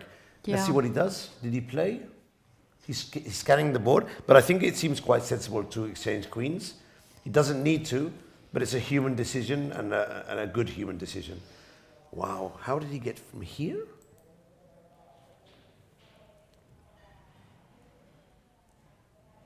take. He just played slowly, consolidating, and now rook a7. Yeah, he kept the position, and slowly but surely, black just fell in a very dangerous position, and everything was fantastic. Oh. Lovely maneuvers, very nicely played. Look, he changed queens. He changed queens, I think. Yep, and now he's going to play e5. Okay, we'll pop back afterwards, but this looks to be very, very... Actually, we can keep the eye on this one because the other E6, games are either done or so far fine. What's he going to do now? Will he play knight f6? I doubt he'll resign. I think he'll play knight f6. Knight f4 doesn't do anything. It has to be knight f6. What other move do you have here? How about In fact, knight e8 then? Sorry? Knight f6, knight e8 to try to block. That's what he's going to try. Knight e8. And now I was thinking either bishop b5 or bishop f7. One of the two, just to keep up the pressure. But there might be other moves here. By the way, also here, is this possible, Michael? No, I was going to suggest something wasn't possible. Which move? Well, there are other moves. I was thinking maybe rook to f7, because putting the rook here threatens this, and you can't go knight e8 because of the mate at the bottom. But there must be several moves to win here. But Michael, what if we play? Is it possible to play g4 and drag the knights far away from? But the thing is, if we play g4 now, knight f4, then he goes here, and apart from these checks here, I thought the knight might be able to do something, but it's still winning. It's also winning. It's also winning. In fact, I think he could even go king h2 here, rook takes pawn, and king g3. This is a tactic I've seen in some games. This idea. Nice. The compute, well, it's also winning. There's so many ways to win in this position. The thing is, he has so many ways to win, but he has to choose one, and he can't take too much time. Oh, they just arrived at the time control. Yeah, e6 and knight f6 was played. Yeah, e6, knight f6, and now I actually think the rook f7 is quite good, but because sometimes you want to put the rook on the other side of the pawn to be able to help the promotion. Because also there's no knight e8 because you will checkmate on the f8. And also you can get this in some And variations. your rook will never be attacked by the king. King g8 will step on the way of bishop of c4. Rook f7 I love is this move. probably to resign. If you play rook f7, he has to resign. Yeah. Because you're threatening also rook takes an e7. Just like that. It's practically a resigning move. Let's see, come on. James, are you going to play rook to f7? Ooh, very important. Oh, but this is for move. him. This is move 41. He could take 10 minutes here, because we'll stay. But of course, he has bags of time now. But rook f7 is very good. It's not so difficult to find when you see that e7.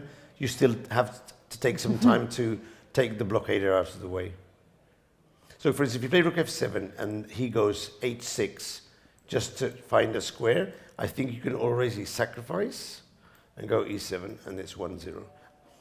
Rook e8 and bishop to f7. So it's lost. I mean, what are you going to do? And don't even need to have any sort of technique here. Just attack pawns on the queen side. They're too weak. They're blocked. Rook f7 is the sort of move where you can just say, okay. Enough is enough. You've crushed me today. I mean, Alexenko went wrong in the middle game. This is also nice for international masters who are trying to improve. If they play well and you have confidence in your game, you can defeat the stronger players because they do make mistakes. Look, there he goes. Did you see his hand went out and then he went back? I think he knows what he wants to play, but you know. In this situation when you have winning position, you also just enjoy the moment because, like, I basically don't every day play against 2600 player at the first board. There he goes. Oh. Again. Put his hand on top. I think it was a sort of long move, so let's see. But he could play e7. That would be perfectly fine as well. Oh, that's different. Oh. Wow, he changed. So what did he do? No, I think he E5. played rook to e5. Okay, so he didn't want to go rook f7. Is he preparing something like Well, he wants to G4, capture the G5 pawn. or something? No, I just think he wants to capture the pawn. I think he just wants to capture the pawn and win. It's good. This is also good. But he could do g4, g5, but it doesn't make much sense. I just think he wants to capture the I pawn. think he just wants and to double on the enjoy a seventh. winning position longer. Double on the 7th. He might not have seen the idea of rook f7, f6, and the e7 move allows the other player to block. So he probably thinks, I'll capture this pawn and go to the 7th. And if my opponent plays rook to c8, then maybe... Rook to c5. Maybe... Rook to yeah, c5. yeah, you're right. In the background. You're right. This is what he wants to do, yeah. But hold on. Oh, this is going to be nice. E7 comes on the This is way. going to be nice. This is going to be Taken nice. You can't avoid doing these moves here, no? Okay. Very nice, very nice. Yeah, Yeah, like actually, it's rook quite e5. good, rook e5. Yeah. But the computer said, which is the best move according to the computer? Rook e5 or rook f7?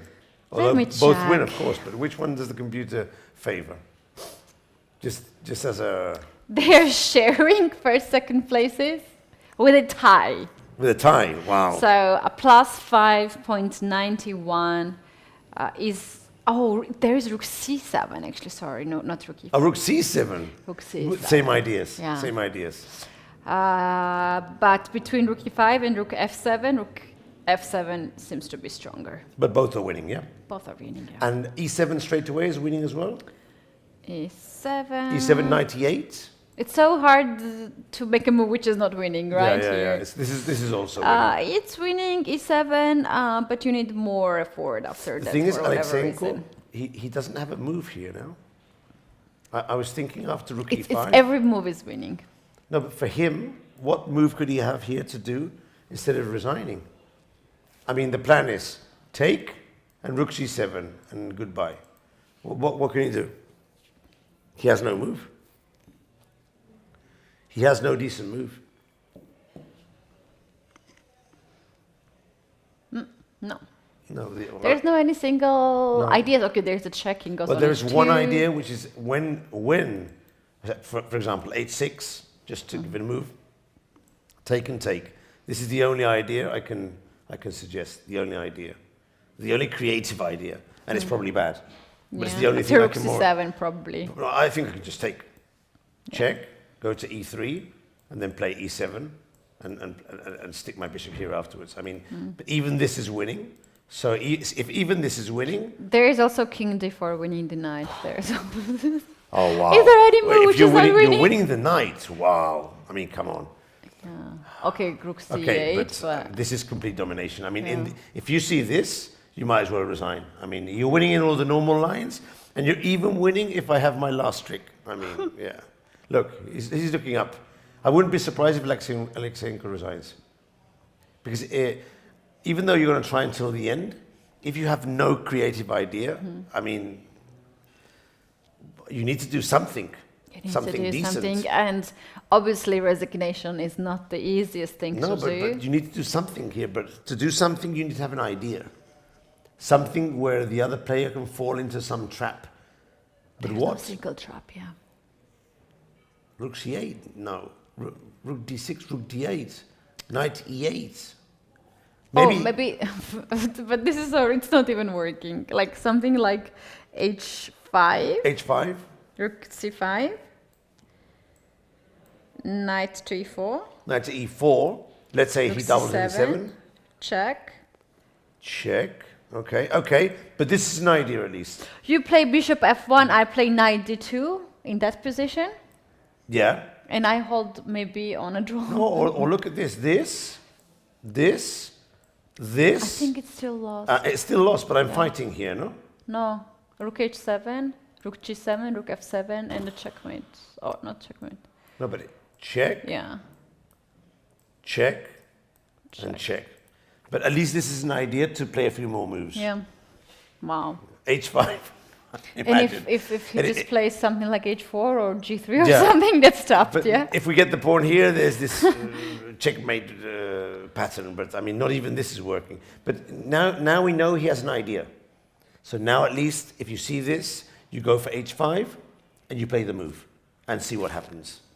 And Alexenko's very experienced, so if he's going to do this, he might decide to think a bit, let the other player walk around, and then play the move, and maybe get the other player out of his comfort zone. But he could also resign. I mean, I wouldn't be surprised. Okay, let's change the game. The second board has been ended. Aravin against it was a draw. Kushko. It was a draw. Draw. This position with the two rooks on a3 and h3. Creative, yep. So he went g4, take. He didn't care about this pawn, actually. f5, and now he's losing this pawn here. No, not yet. Queen c5. Okay, it seems that here, black has a better move than going for the exchange of queens. Now I'm wondering if this move is pawn takes pawn, but against pawn takes pawn, white has e6. So let's just check it. Pawn takes pawn, e6, and now you have to protect your position with knight f6. Okay, computer says this is okay for black, but it does look It does look really weird after g5, for instance. g5 and h6. H6, yeah. There must be a defense because the computer is holding, but it's not very human. Yeah. So it's a perfect blitz position. In blitz, you feel very comfortable. So black played queen c5 just to exchange queens.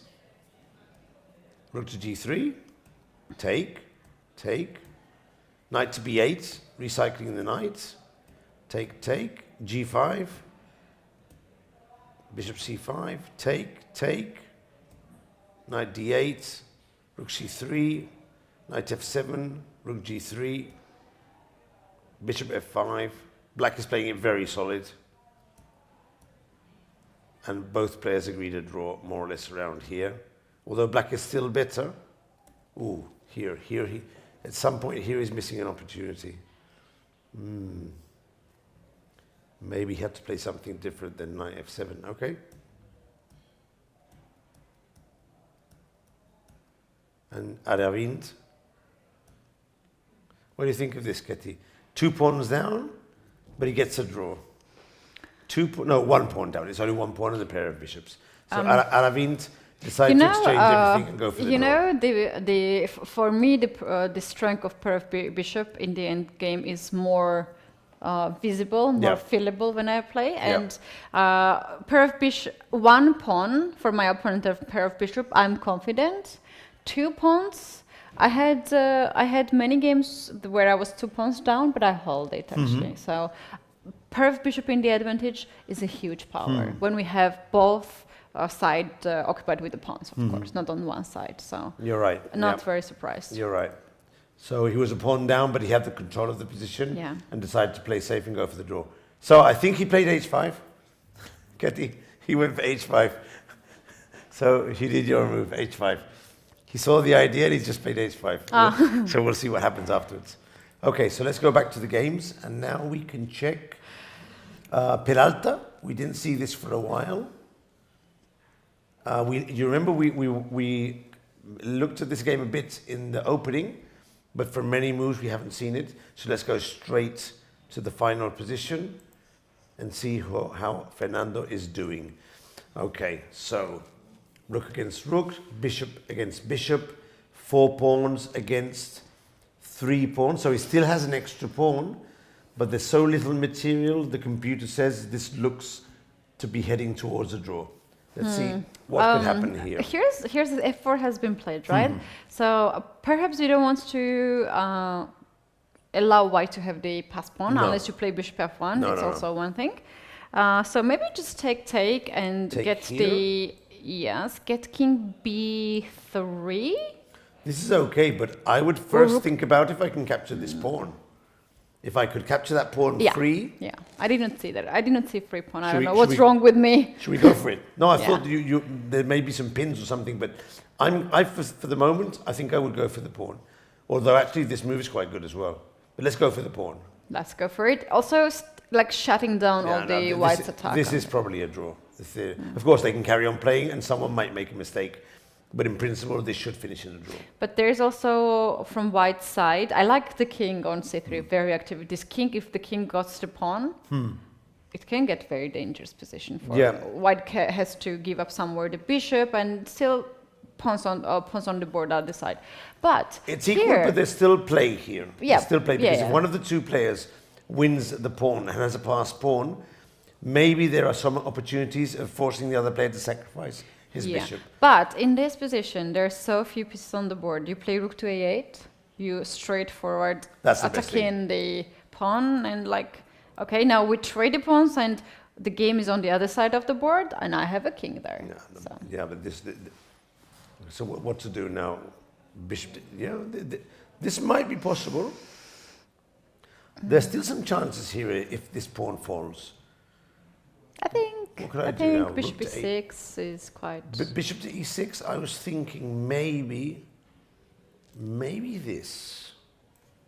Maybe this. I'm not sure about this, but maybe this. Because I'm thinking, if the bishops are swapped, I have the passed pawn, this one is going to be lost. Here, Fernando would have some chances to win. So I think that although it's draw, according to the computer, black still has to find a few moves if white plays rook to a8. This is a very good move here. Very good move. This one doesn't cut it. Maybe not to capture pawn on g2 and to go a3 pawn first. Maybe, but this, according to the computer, this is holding. Yeah. But there must be a good move now. Ah, okay, we're looking the for thing a is, good move. Which is the move? To go here and knock off this pawn? That's a possibility for sure. Or to try and exchange these pawns here somehow. But I don't see this being so easy. So, how about rook f2? Check. Oh, stick in the check. If you play king g3, rook f6, rook a6. Rook here, hitting F6. the bishop, and then here. I like that. Or bishop a6, yeah. That's good. That's good. Yeah. So he'd probably go here. If king goes e5, now we might start to annoy this pawn, starting with giving a check first again. Another check, just to see where the king's going. But we have to be careful that the king doesn't head towards this pawn here. I like the first check, but I think maybe... It's okay, because after king f6... We get the check in e6, no? King, yeah, we're not going now rook a6, but we are going to hit the pawn on g4. Is that possible? Something like this, no? Yeah. But now, here... I'm not sure. I'm not sure about this. I'm not sure. I was actually thinking, instead of this, how about bishop d3? Or we're... Okay. Oh, it might be a blunder, rook losing the c8, pawn. yeah. But you could play this, and against this, play this. No, now we're going to lose a pawn. We're going to lose a pawn. Computer's holding all the time. But because the computer's very good. In this position, after bishop d3, king d3, rook a5, and rook e4, we are also holding that with taking on g4. So bishop f5? Bishop d3, bishop f5. Oh, bishop d3, okay. Oh, I didn't see that. Here. No, but here he can exchange and then capture the pawn on a5. And rook e4. Oh, and then rook e4, okay. Okay, yeah, this should be a draw as well, yeah. So that's why the computer is holding, but they have to find these moves. So not totally simple. It's not a position where you can just say, okay, draw. No, we have to play it. But I'm not sure that bishop d3 is still correct, because there is rook c8, there's other moves, bishop there's other f5, moves. yeah. It's not completely straightforward, so Fernando still with some chances to get the win here, based on the fact that if he loses this pawn on g2, he might be able to recover one of these two pawns here. So still to play here in this position. Okay, we'll come back later on. And what other games do we have here? And one last thing before we jump. If, for instance, if we play something like rook a2 to go after a3 pawn. Okay. How about, I was actually wanted to suggest rook c8, bishop f7 idea, but we're just not on time. Rook a3, rook a4 happens. King f5, king g6 on the way. So I don't know. Black is stacked, but is it enough for white But actually? do you want to go Rook c8 rook here. c8, Rook a3, bishop f7, rook a3, bishop f7, rook a4, and rook a4, or maybe Oh. even g5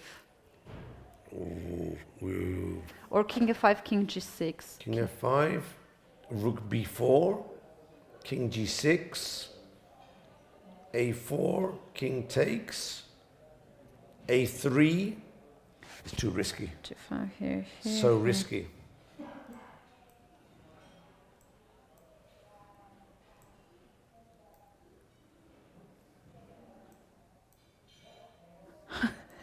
Computer says it's still a draw, but Ah, okay, you take bishop c4 at some point. you take and then go rook a8, no? And do something like that. Yeah. It should be a draw. But king b, it's so complicated, really. But it has to be now, because this one, then you a2, lose. yeah. So you'd have to take. So you'd have to take here with the bishop, Rook takes. go with the rook behind. Now we could King b3 go here and to try this. maybe take the pawn. Maybe take the pawn. Maybe just take the pawn straight away, Yeah. yeah. Sacrifice, and then g5 in a draw. So it's still a draw. Well, actually here, if I were white, I'd try and play for a win, but it would be a draw anyway. Okay, so we'll check back here afterwards, but let's find some other games which haven't been finished yet. I'm going to see if I can find a game. Let me check just a moment there to see if we can see Yeah, which one one? of the, if there's a game where there's been any surprises, for example. The Where- surprises. Where a weaker player has defeated one of the maybe we Yeah. can see if a weaker player has defeated a strong player. While I'm doing it, let's go to board 7. So we have the chess board, Yep. the board, and I will go more deep. Okay, this is the game between Tinjingao. He was in Formentera, very strong grandmaster from Singapore, I think, and he's playing against Krishna, one more of the many strong Indian players. Although this one doesn't have a title, at least on the screen. Maybe he does have some rating. I want to check here. Tingjing Zhou. Yeah, he's an international master with 2396. Okay, so 245, 245. It's extra material, it's equal material. Not such a good bishop, but for those who are looking, I think the knight on a6 is in bad shape. And also the pawn on h5 is about to be lost. So white does have the advantage in this ending. I'm unsure if this is enough to win, because while white goes for the pawn on h5, black will play the knight to d5 and construct a blockade. So probably white will be pressing for the win here. Okay, we'll pop back behind. Let's see what other games we have here. For the surprises, there was one upset on the board 12. FIDE Master. Araya Grag won against Grandmaster. Pranesh. Oh, nice. Oh, Pranesh is actually the player who plays Bullet Blitz tournament every day. That's what he likes did. to do all the activities. Well, look, he's without any pieces here. I mean, he was continuing this position. Look at the position he was playing, with the rook and a knight down. This is unbelievable how he was playing. He was continuing to play this position with a rook and a knight down. What has happened here? Let's go back and see what happened. Okay, let's start here, for example. Okay, bishop to d3, castle. A normal position of a Miran Sevislav. c5, back, e4, e5. Mistake according to the computer, big mistake according to the computer. So again, a top player makes a mistake in the opening and is duly crushed. Look at this, rook e1.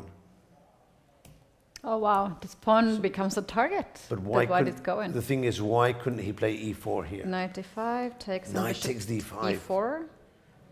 But doesn't he have this? 97 check. Oh, nice. So it would go knight takes, and now bishop takes, yes? Or rook takes. And you're threatening here, here, And here, Too much. too much. Wow. Wow. So this is a big mistake. It's already winning for white. So he stops the first barrage, tries to trick his opponent. Take, and there might be a piece hanging here. B4, F6, Oh. take the pawn. Oh, this is lovely. He's absolutely crushing his opponent. One mistake. Maybe he played too fast. Did he play the Blitz tournament last night, Pranesh? He played them. I don't like playing Blitz tournament at the high level in the middle of the tournament. Then your hand, your mind is Everything is going starting to faster. be adjust to it, and also he played bullet the other day. So Not such a good idea, but kids love playing these rhythms, no? I just want. Oh, he gave up the bishop here. Oh, so this is the key position. He's lost, but now he loses a knight and a rook. Let's see how that happens. Rook e7, threat of his mate. Okay, here he gives up his knight. Oy. He can't exchange queens, so he gives up the rook as well. Oh no, it's check. Block. Oy. No. Oy. Okay, of course, because either he exchanges queens or he gets mated on g7. So he finds this creative move. Take. Okay, this was a trick. The last trick. Queen takes queen, rook takes d1 check. It was a sort of I think it's even that is losing, yeah. a farewell check, no? So A bad farewell position. check. But here he could have resigned already, no?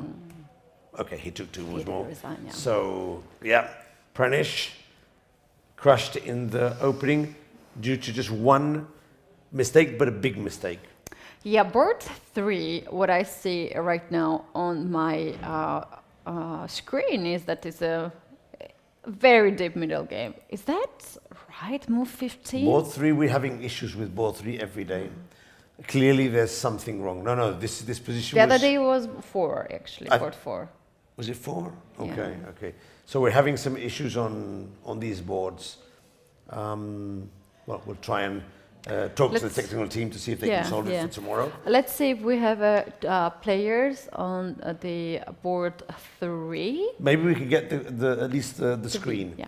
So the players are Sadai Kayar with black and Abhimanyu Puranik with the white pieces. If we can get that board up, we might be able to see a close-up and see how the game is going.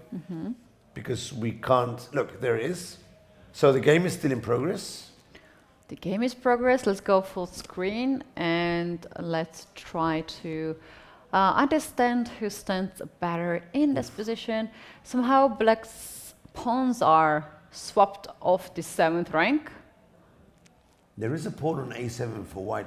It's just too far away for me to see. Pawn on completely. a7, rook on a6, black queen on e8, king on h8, rook on a8. There is a piece on c5. I wonder if we can zoom in just a bit I think more. there is is that an... possible? Yeah, we can zoom a little bit. I think black also has a knight on c5. There we go. There we go. This is nice. Zoom, zoom, zoom, zoom, zoom. Now we can see the position Yeah, better. perfect. Okay. Okay. So here is the situation. White queen d5, rook a6, pawn a7. Yep. Black knight b5, rook a8, queen e8. So does black have an extra piece? Extra or piece? But there's something on c5. What's on c5? There is, Is it a knight? pawn. Or a bishop, maybe? Is that White a bishop? bishop? Is that a white bishop? I can't see what's on c5. There's something behind the queen. In between the knight and the... Yeah, that We're looks just like walking on the board. Oh, there is a pawn on c5. Yeah, black, black is a... pawn. Yeah, black is a piece up. So black But has a white piece has a up. compensation. Yeah. Black has a piece up and a pawn. No, a full piece. But the compensation is the weak black king and the pawn on a7. Okay, but it looks meager, no? Okay, what? but the threat is rook takes h6 check. So black has to be slightly careful here. So it's a full piece, but there are a couple of threats. So what to do with black here? Let's see. What to do with black? Candidate And moves. this check is quite strong because after the Very check, strong. queen g5 comes, rook f6, and they Yeah. will start to checkmate. Black gonna give a check himself. Queen e1, king g2, queen e2, king g1. Okay, I was wondering if he captures the pawn on a7 with the rook, and white takes the pawn on h6 with check, we can block with the rook, Good to idea. h7. There's no check. There are no checks, and we get rid of the pawn on a7, which is very important. It's impossible for us to go from this position to the position on the board, so we'll just leave it here. But it does seem to me that black should be winning here, which means another surprise result, because, I mean, Manu is, on paper, much stronger than his opponent from Uzbekistan. But as you know, Kati, there is a big delegation of Uzbekistan players. They came to play a tournament last week, 27, and here, I think 20, Uzbekistan, 21 of the 27 players came here. So there's a big delegation of Uzbekistan kids, playing actually, here. but I was more surprised and quite shocked. There are some certain amount of kids, but there's double the amount of people who are recording them. They were like so many cameras. I don't know, is it some They're sort following of the kids. Well, Kati, team or parents? But it was probably sisters, very brothers, surprising. parents, families. But we have to remember that Uzbekistan is the current Olympic champion. Yes, and the host of the Olympiad. Exactly. And also the Blitz and Rapid in Samarkand. So it's bubbling with chess now. It was really shocking for me too, because we don't have that much chance to see the playing venue, what's happening, who are there. But yesterday, the Blitz tournament, there was like 10 kids and 10... And they were filming everything, no? Trying to make some sort of documentary, maybe, or who knows? It was so interesting. Who knows? Uzbekistan coming strong to the tournaments in Spain. Okay, let's just pop back. This was our analysis, but the position on the first board, he's basically played h5, rook takes c5. We're on the first board between Jamie Morris and Alexenko. Okay, he's played h5, rook takes, doubles on 7th, knight blocks, and rook to f7, rook e1, and this is the position. Kedi, what do you think? Alexenko is making him sweat the win. If you want to beat me, you need to sweat it out. I mean, I'm not going to give it to you easy. Not so easy. That's indeed what he's doing, but... What to do here? But the position is so good for white. I'll tell you what I would do. Yeah. And then tell me if you agree or not. I would play rook to f8. And my idea would to threaten rook to e7 chop off this knight. Love it. And there's only one thing I was thinking, it's not going to happen, but I was wondering if Alexenko is thinking of some sort of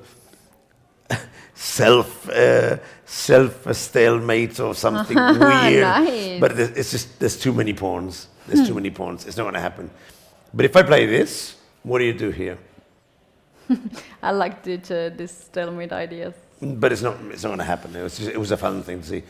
This is very strong. What do you do now? I play... I think you have to play rook c8. So you can play knight to d6. I was actually thinking rook d8, rook d1 and h4, but not on time. But even this is winning. Take. I'll take my time. But I mean, this position is totally lost.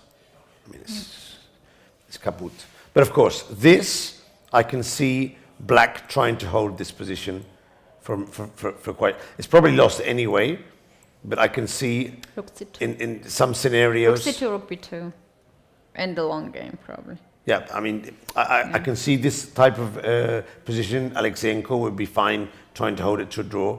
So there must be better ways to go. But I still think that rook f8 should be winning. And that's just one of the moves. I also think that e7 should be winning. But rook f8 looks very strong. I mean, it's because the knight is in big trouble. Let's see if he's played. No, he's still thinking. Yeah. Is there any other move that you could consider here? But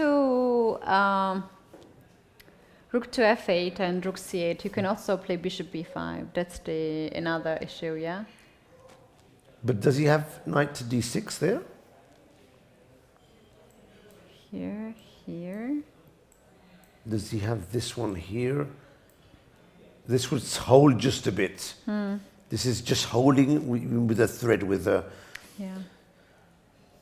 No, but there must be a good move here. Rook e7 is good, but rook to d7 is also very good. This is very good as well. How about if we start to checkmate black in this position? So you want to play knight to d6. And by the time black plays knight d6, we play rook e8. So h4 here. Okay, to cut off the king escape Yes. here, no? Okay. Knight d6. Rook takes. Knight takes, rook e8. I have to think that this must be the move. Oh, I see where you're going. I see where you're going. It's not enough, you know. I see where you're going. But I don't think there's checkmate there. I don't think there's checkmate, and things are getting... He did very smart thing. Yeah, He played yeah. rook to e7. Rook to Very e7, smart. yeah. Starting that's the with move. that. So he basically wants the same. This is the move. I mean, you certainly rook f8 now. Yeah.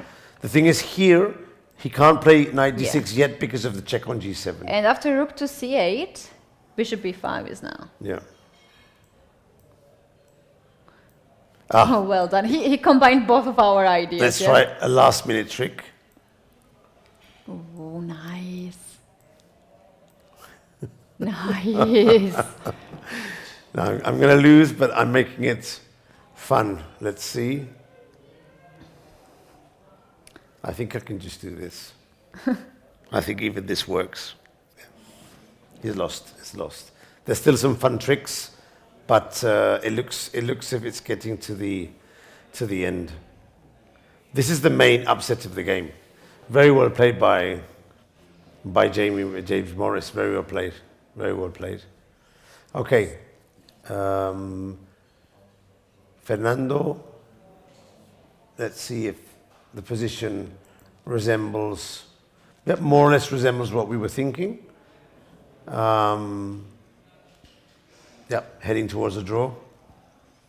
Rook takes pawn. Probably rook takes rook, and the game is drawn. And the other game we were checking was, let's go. A lot of the games are finished already. Yeah, a lot of games are finished. What we have on the top boards, we do have 4 games in progress, including this games. one. Yeah.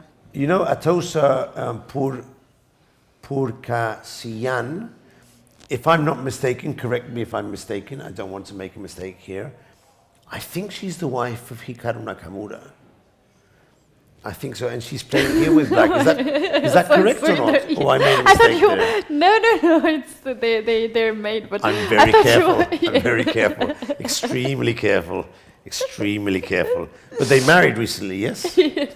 So she's here playing, and she's playing with black here, and it doesn't look good for her. It's her, yes, Atosa? It's Yeah, her. she but has a name played- which can't be confused with Atosa She Purkasiyan. played a really good game yesterday. She and defeated the won Grandmaster yesterday, against yeah. Grandmaster, but she was a bit unlucky in the first round because her opponent paired was in the list, and then he didn't show up. So She will won play by forfeit. Yeah. 9 games on. She'll play a 9-game Swiss, which is okay as well. Yeah. But of course, you come here to play the 10 rounds. These things happen in the career of a player. Every now and then you'll get to forfeit and what to do. But here, she's in trouble because not only does her opponent have an extra passed pawn very near the end, but also in some scenarios, the king will go to g6 and she'll be mated. This king is So looking. if you move the queen, Weird. the king goes in. And if you move the pawns, the white pawn is faster. So what to do? I mean, look at the pawn. It's about to get to the end. How about queen e4, queen e8 checkmate? Oh, nice. I would definitely try that. I wonder if it's best to put it here and sort of say, okay, go in here if you want Vlad mate you anyway. Yeah. Okay, so how do we stop this? Maybe queen to d7 seems Yeah, this one seems standard. Now you put the queen here, and you just keep Oh, pushing. there's another very nice idea. Okay. You give it check, queen c8, Okay. king h7, Okay. and you play king e6, queen e6. Queen to e6. Okay. And you get mated. You take it, taking g6, checkmate. Go Atosa. Go Atosa. Go Atosa. Go Atosa. We're rooting for you. But this, I don't think it's going to happen. I don't think. funny. But if Hikaru is listening to us, go Atosa. Go Atosa. But I think this will not happen. This will not happen. But it's nice. It's nice. With this type of situation with the king, these things can happen, but I think not today. Okay, so let's see. A6 has been moved. She has to decide on a move. I think she will try one of these two moves. There's not much else to do. But after queen d7, I think it's a position where you might have to resign. Is there any other idea? You did dislike my ideas? Just checkmate. There is no other idea, no? What about this pawn here? Is this worth capturing? Could there be some g6 and some check on e5? Let's just briefly check this. You never know, but this is probably lost. I can even capture then here. we can start with queen e4 instead. Okay, So the idea is that after king g6, you drop pawn on g4. okay. Okay, okay, but I think he can even capture this one here. And against this check, play something like g5. Queen h4. Oh, Same checkmate. oh, go, Atosa, go. So yeah, How many we have checkmates to be a out? bit careful.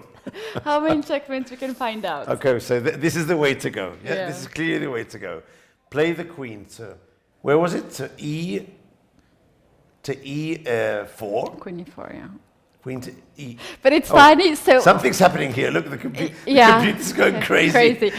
You know what's funny? Look what happened. The It- clocks. Yeah, Something's oh going my wrong here. gosh, something is, oh wow. You know what's funny? We came here, we said, oh, black is having such a bad position. And so far we saw 3 lines and all of them ended up with a checkmate. Black is okay. But look at the times. The time is going. The times are going Crazy, yeah. Times are going crazy, and also on the screen up the top. So maybe we should tell our technicians, guys, the times on the real screen are going crazy. Something's happening Not there. our fault. It's not our fault. Not now. Now they stabilize. Stabilize. Okay, so queen e4 has to be played, and some g6 idea, and just hope for the best. But it's losing. It's losing. As we have to be serious, let's show how this would be the threat. White could easily play queen to d7, and now we play g6, and here we just do simple things like pawn takes pawn. There's a check on e5. I'm trying to make sure I don't mess it up. I'm trying to make sure not to mess it up. But of course, if I take on h6, you check me on f4. But I'm going to do it anyway. And I'm going to come back. G5. I'm going to come back. And now I'll play g5, queen e2, and finally king h6. So this is the correct way of doing it. That's to make sure our viewers are, although we're having a bit of fun and showing fun variations, with correct play, Atosa will probably lose the game, which is unfortunate, but... Yeah, it's a long chess. tournament. Even if she didn't play first round, she still has many more to go. So let's go back on the first board. Seems like Kirill Alexenko is looking for all the possibilities to hold the game longer. So Oh, what's happened here? where is the knight? This is not the current position. Yeah, this was like this. It was rook e7, rook g8, bishop d5, probably threatening bishop to c6, king h7, king h8. He's looking for some trick. take. No, it's not a Wow, game. wow, this can't be possible. No, it's not a game. I don't know why we have these moves on the board, No, but something is weird here. This is not possible. after king g8, white played rook d7 here. After king g8, Yes, rook white d7. played rook d7. Yes. Can we do the move here? Yes. Okay. Can we get a close-up of the position of James Morris against Alexenko? There we go. We're going to get a close-up, and we'll be able to pinpoint the exact position. Okay, rook to d7. And this is the position, yeah? Yeah. This is the position. Okay. Okay, why rook d7? This is very interesting because now white is setting up a trap. Yeah. White wants to play, let's say h4. Yeah. We need the board back. Let's wait for a bit. Okay, h4, rook to g7, knight to g7, Okay. e7. But it's not E7 so check. good move. e7 check, but okay. King might go to... But he can actually play this move here. And after against rook d8, d8, rook takes e7, just try and hold this position. In the Yeah, worst yeah, case. yeah, it's But not there's good. another move, Ketty, look. Against h4, the simple move is e7, E7, 1-0. yeah. But I think this is very nice. I'm not sure if it works, but if it works, it's lovely. Rook to d8. Ooh, and Rook takes and e7. e7. But I'm not sure if it works, because now, again, there's the counter strike. Oh! Oh, It does work. I can't see why, but it does work. Oh, this is very nice. Check and mate. checkmate, yeah. Oh, Wow, nice. wow, wow. But of course, he'll just play e7. He won't go for this rook d8. He'll just go e7, then that's it.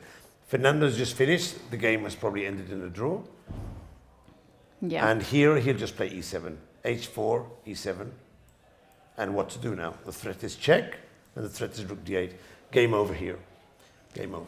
No He chance was at all. finding all these final resources, Kirill here, but I think No, this Kirill- really looks... Kirill did what he had to do. Yeah. Instead of resigning, he played h5 and h4, and I mean kept his hopes alive. But the position was far too gone. He wasn't able to get back then. Okay, so Okay. Fernando drawed. We're going to stay with. I think we should stay with this position here Okay. and see how this one ends. Let's do the full screen because this is very, Yeah, very we can do the full nice, screen. Yeah, we can do the full screen. nice moment when James Morris, Yeah. who is international master 2437, he has a moment. Oh, something wrong with the. It's okay. Okay, we'll go to full screen. The move played was king h7 again. And now, presumably, he can go rook to f8. No, this one's... Something weird's happening, yeah? Okay. So, presumably, he can go rook to f8 and just pin the knight. Or go e7.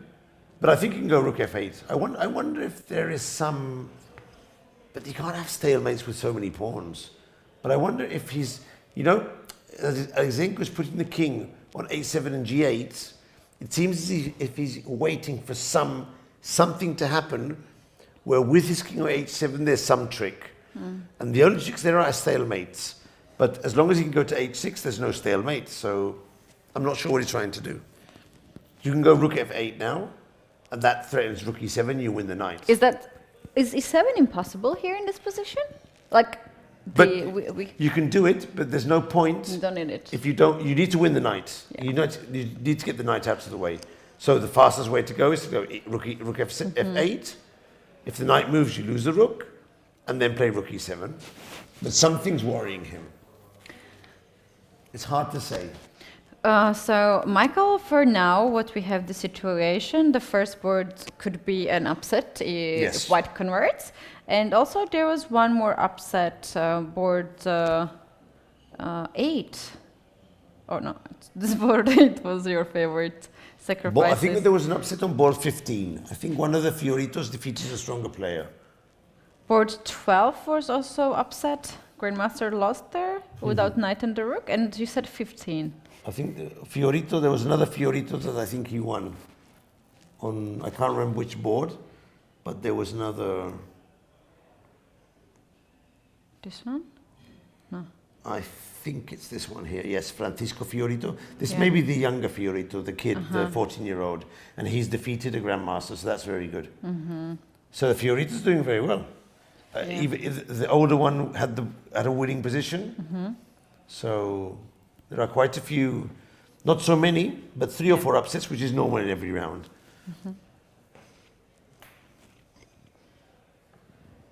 Okay, so I think he's ready to play. There he goes. Yep, he played rook f8. I'm just going to see if I can put the position on the board for myself, but no, this is not the position. There has been something wrong with the DGT boards, so we're going to stay with the full screen. Rook f8, as if we can zoom in as best as possible, so that the spectators can see the real position. But basically, as we can see there, the rook on f8 is attacking the knight. The knight can't move because of the rook on b8, and white is just threatening to put the rook on e7 and win the knight. Yeah. And it doesn't seem easy to me. I can only see rook c8 as a possibility, and that will not be enough. So I wouldn't be surprised, by the way, if white plays h4 at some point, just to stop the only possibility of black, which is to put the pawn on h4 and double in the eighth. Yeah, h4, if knight gets back on f6 at some point, that the is knight true. g4 idea, then That is f3 you still have Yeah, but f3. that is true. But if the knight jumps to f6 with the rook hit, there could be a perpetual. You know, knight g4, rook h1. Imagine you get mated there. That would be a disaster. So it's best not to play h4 just in case. Rook c8. He played rook c8, and the idea of rook c8 is that against rook e7, attacking the knight, he can jump to d6 and save the game. Alexenko is defending with everything. I mean, Can white go here, rook, bishop to a6? bishop to a6, Hitting the rook. hitting the rook, and if rook to c1, One, we takes the capture knight. the knight, and then And he will after go h4? h4, g4. That's the variation, g4, and that's probably winning. Yes, yeah. Can make one more checks, and the king gets The king gets- eventually on the king f3, gets to and f3 that's and- it. Unless there's some tactical pattern that I don't know about, that's a win. By the way, in that position, against g4, if h takes g3, you can't do f takes g3 because of the mate, but you can take king takes g3, and that's a win as well. It's a pity we can't get the position on the board. Something's happened to the PGN. But the PGN obviously doesn't correspond to what's happening on the board, so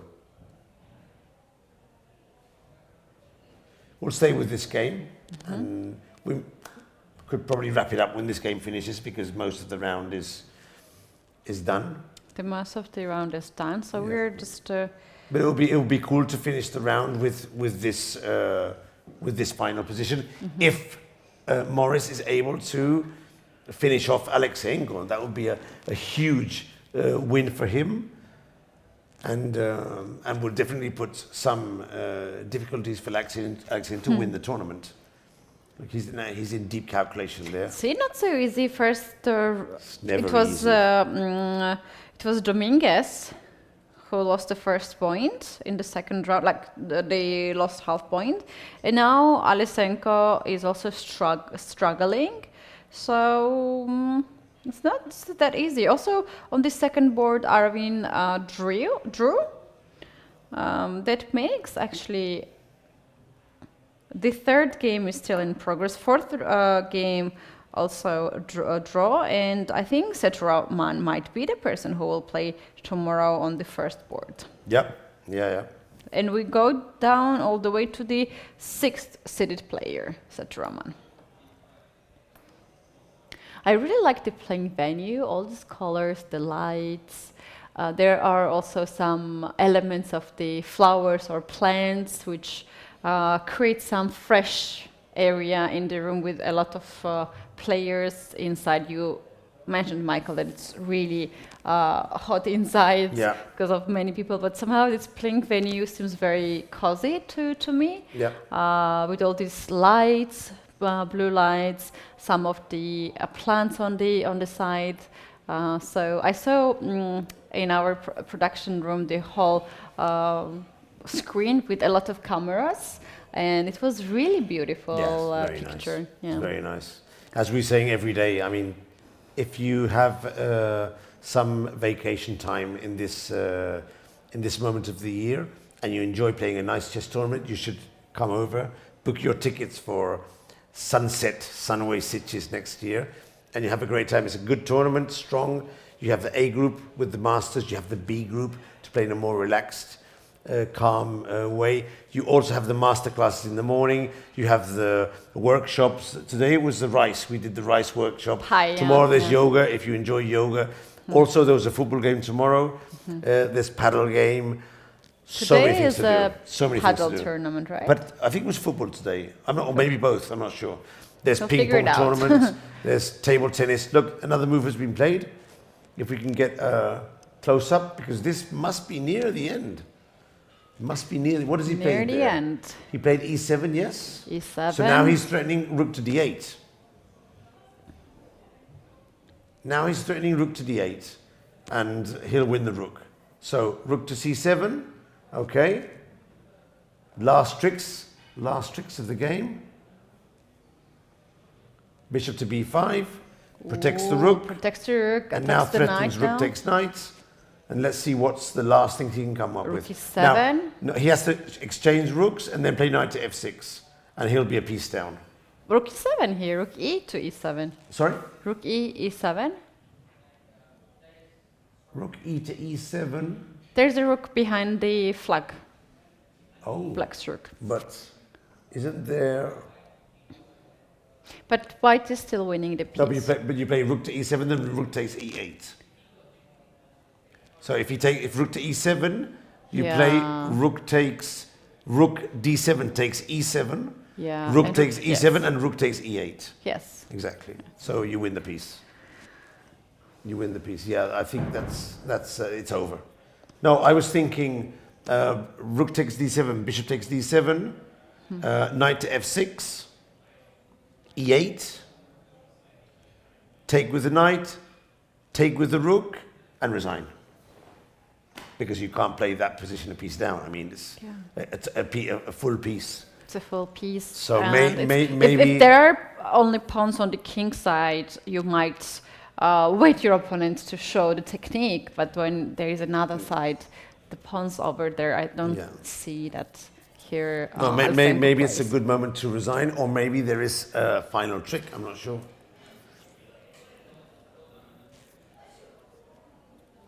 I wonder if Jamie Morris has defeated a player so strong than Alexenko in his life.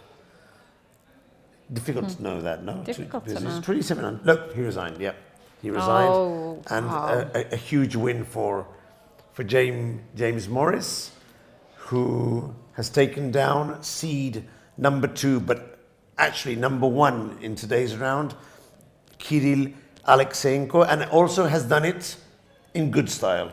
This is not a game where he's gotten lucky at some point. No. He's played from the opening serious. He increased his advantage, played a good middle game, and excellent endgame technique to take down Beautifully done. Alexenko. Just checking right now, Maurice James has played against candidate masters in other 2 rounds.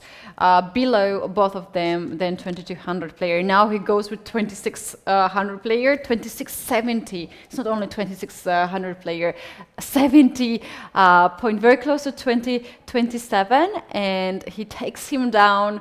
He should be very proud right now. This is the moment. Let's take a look once again. He's sitting there.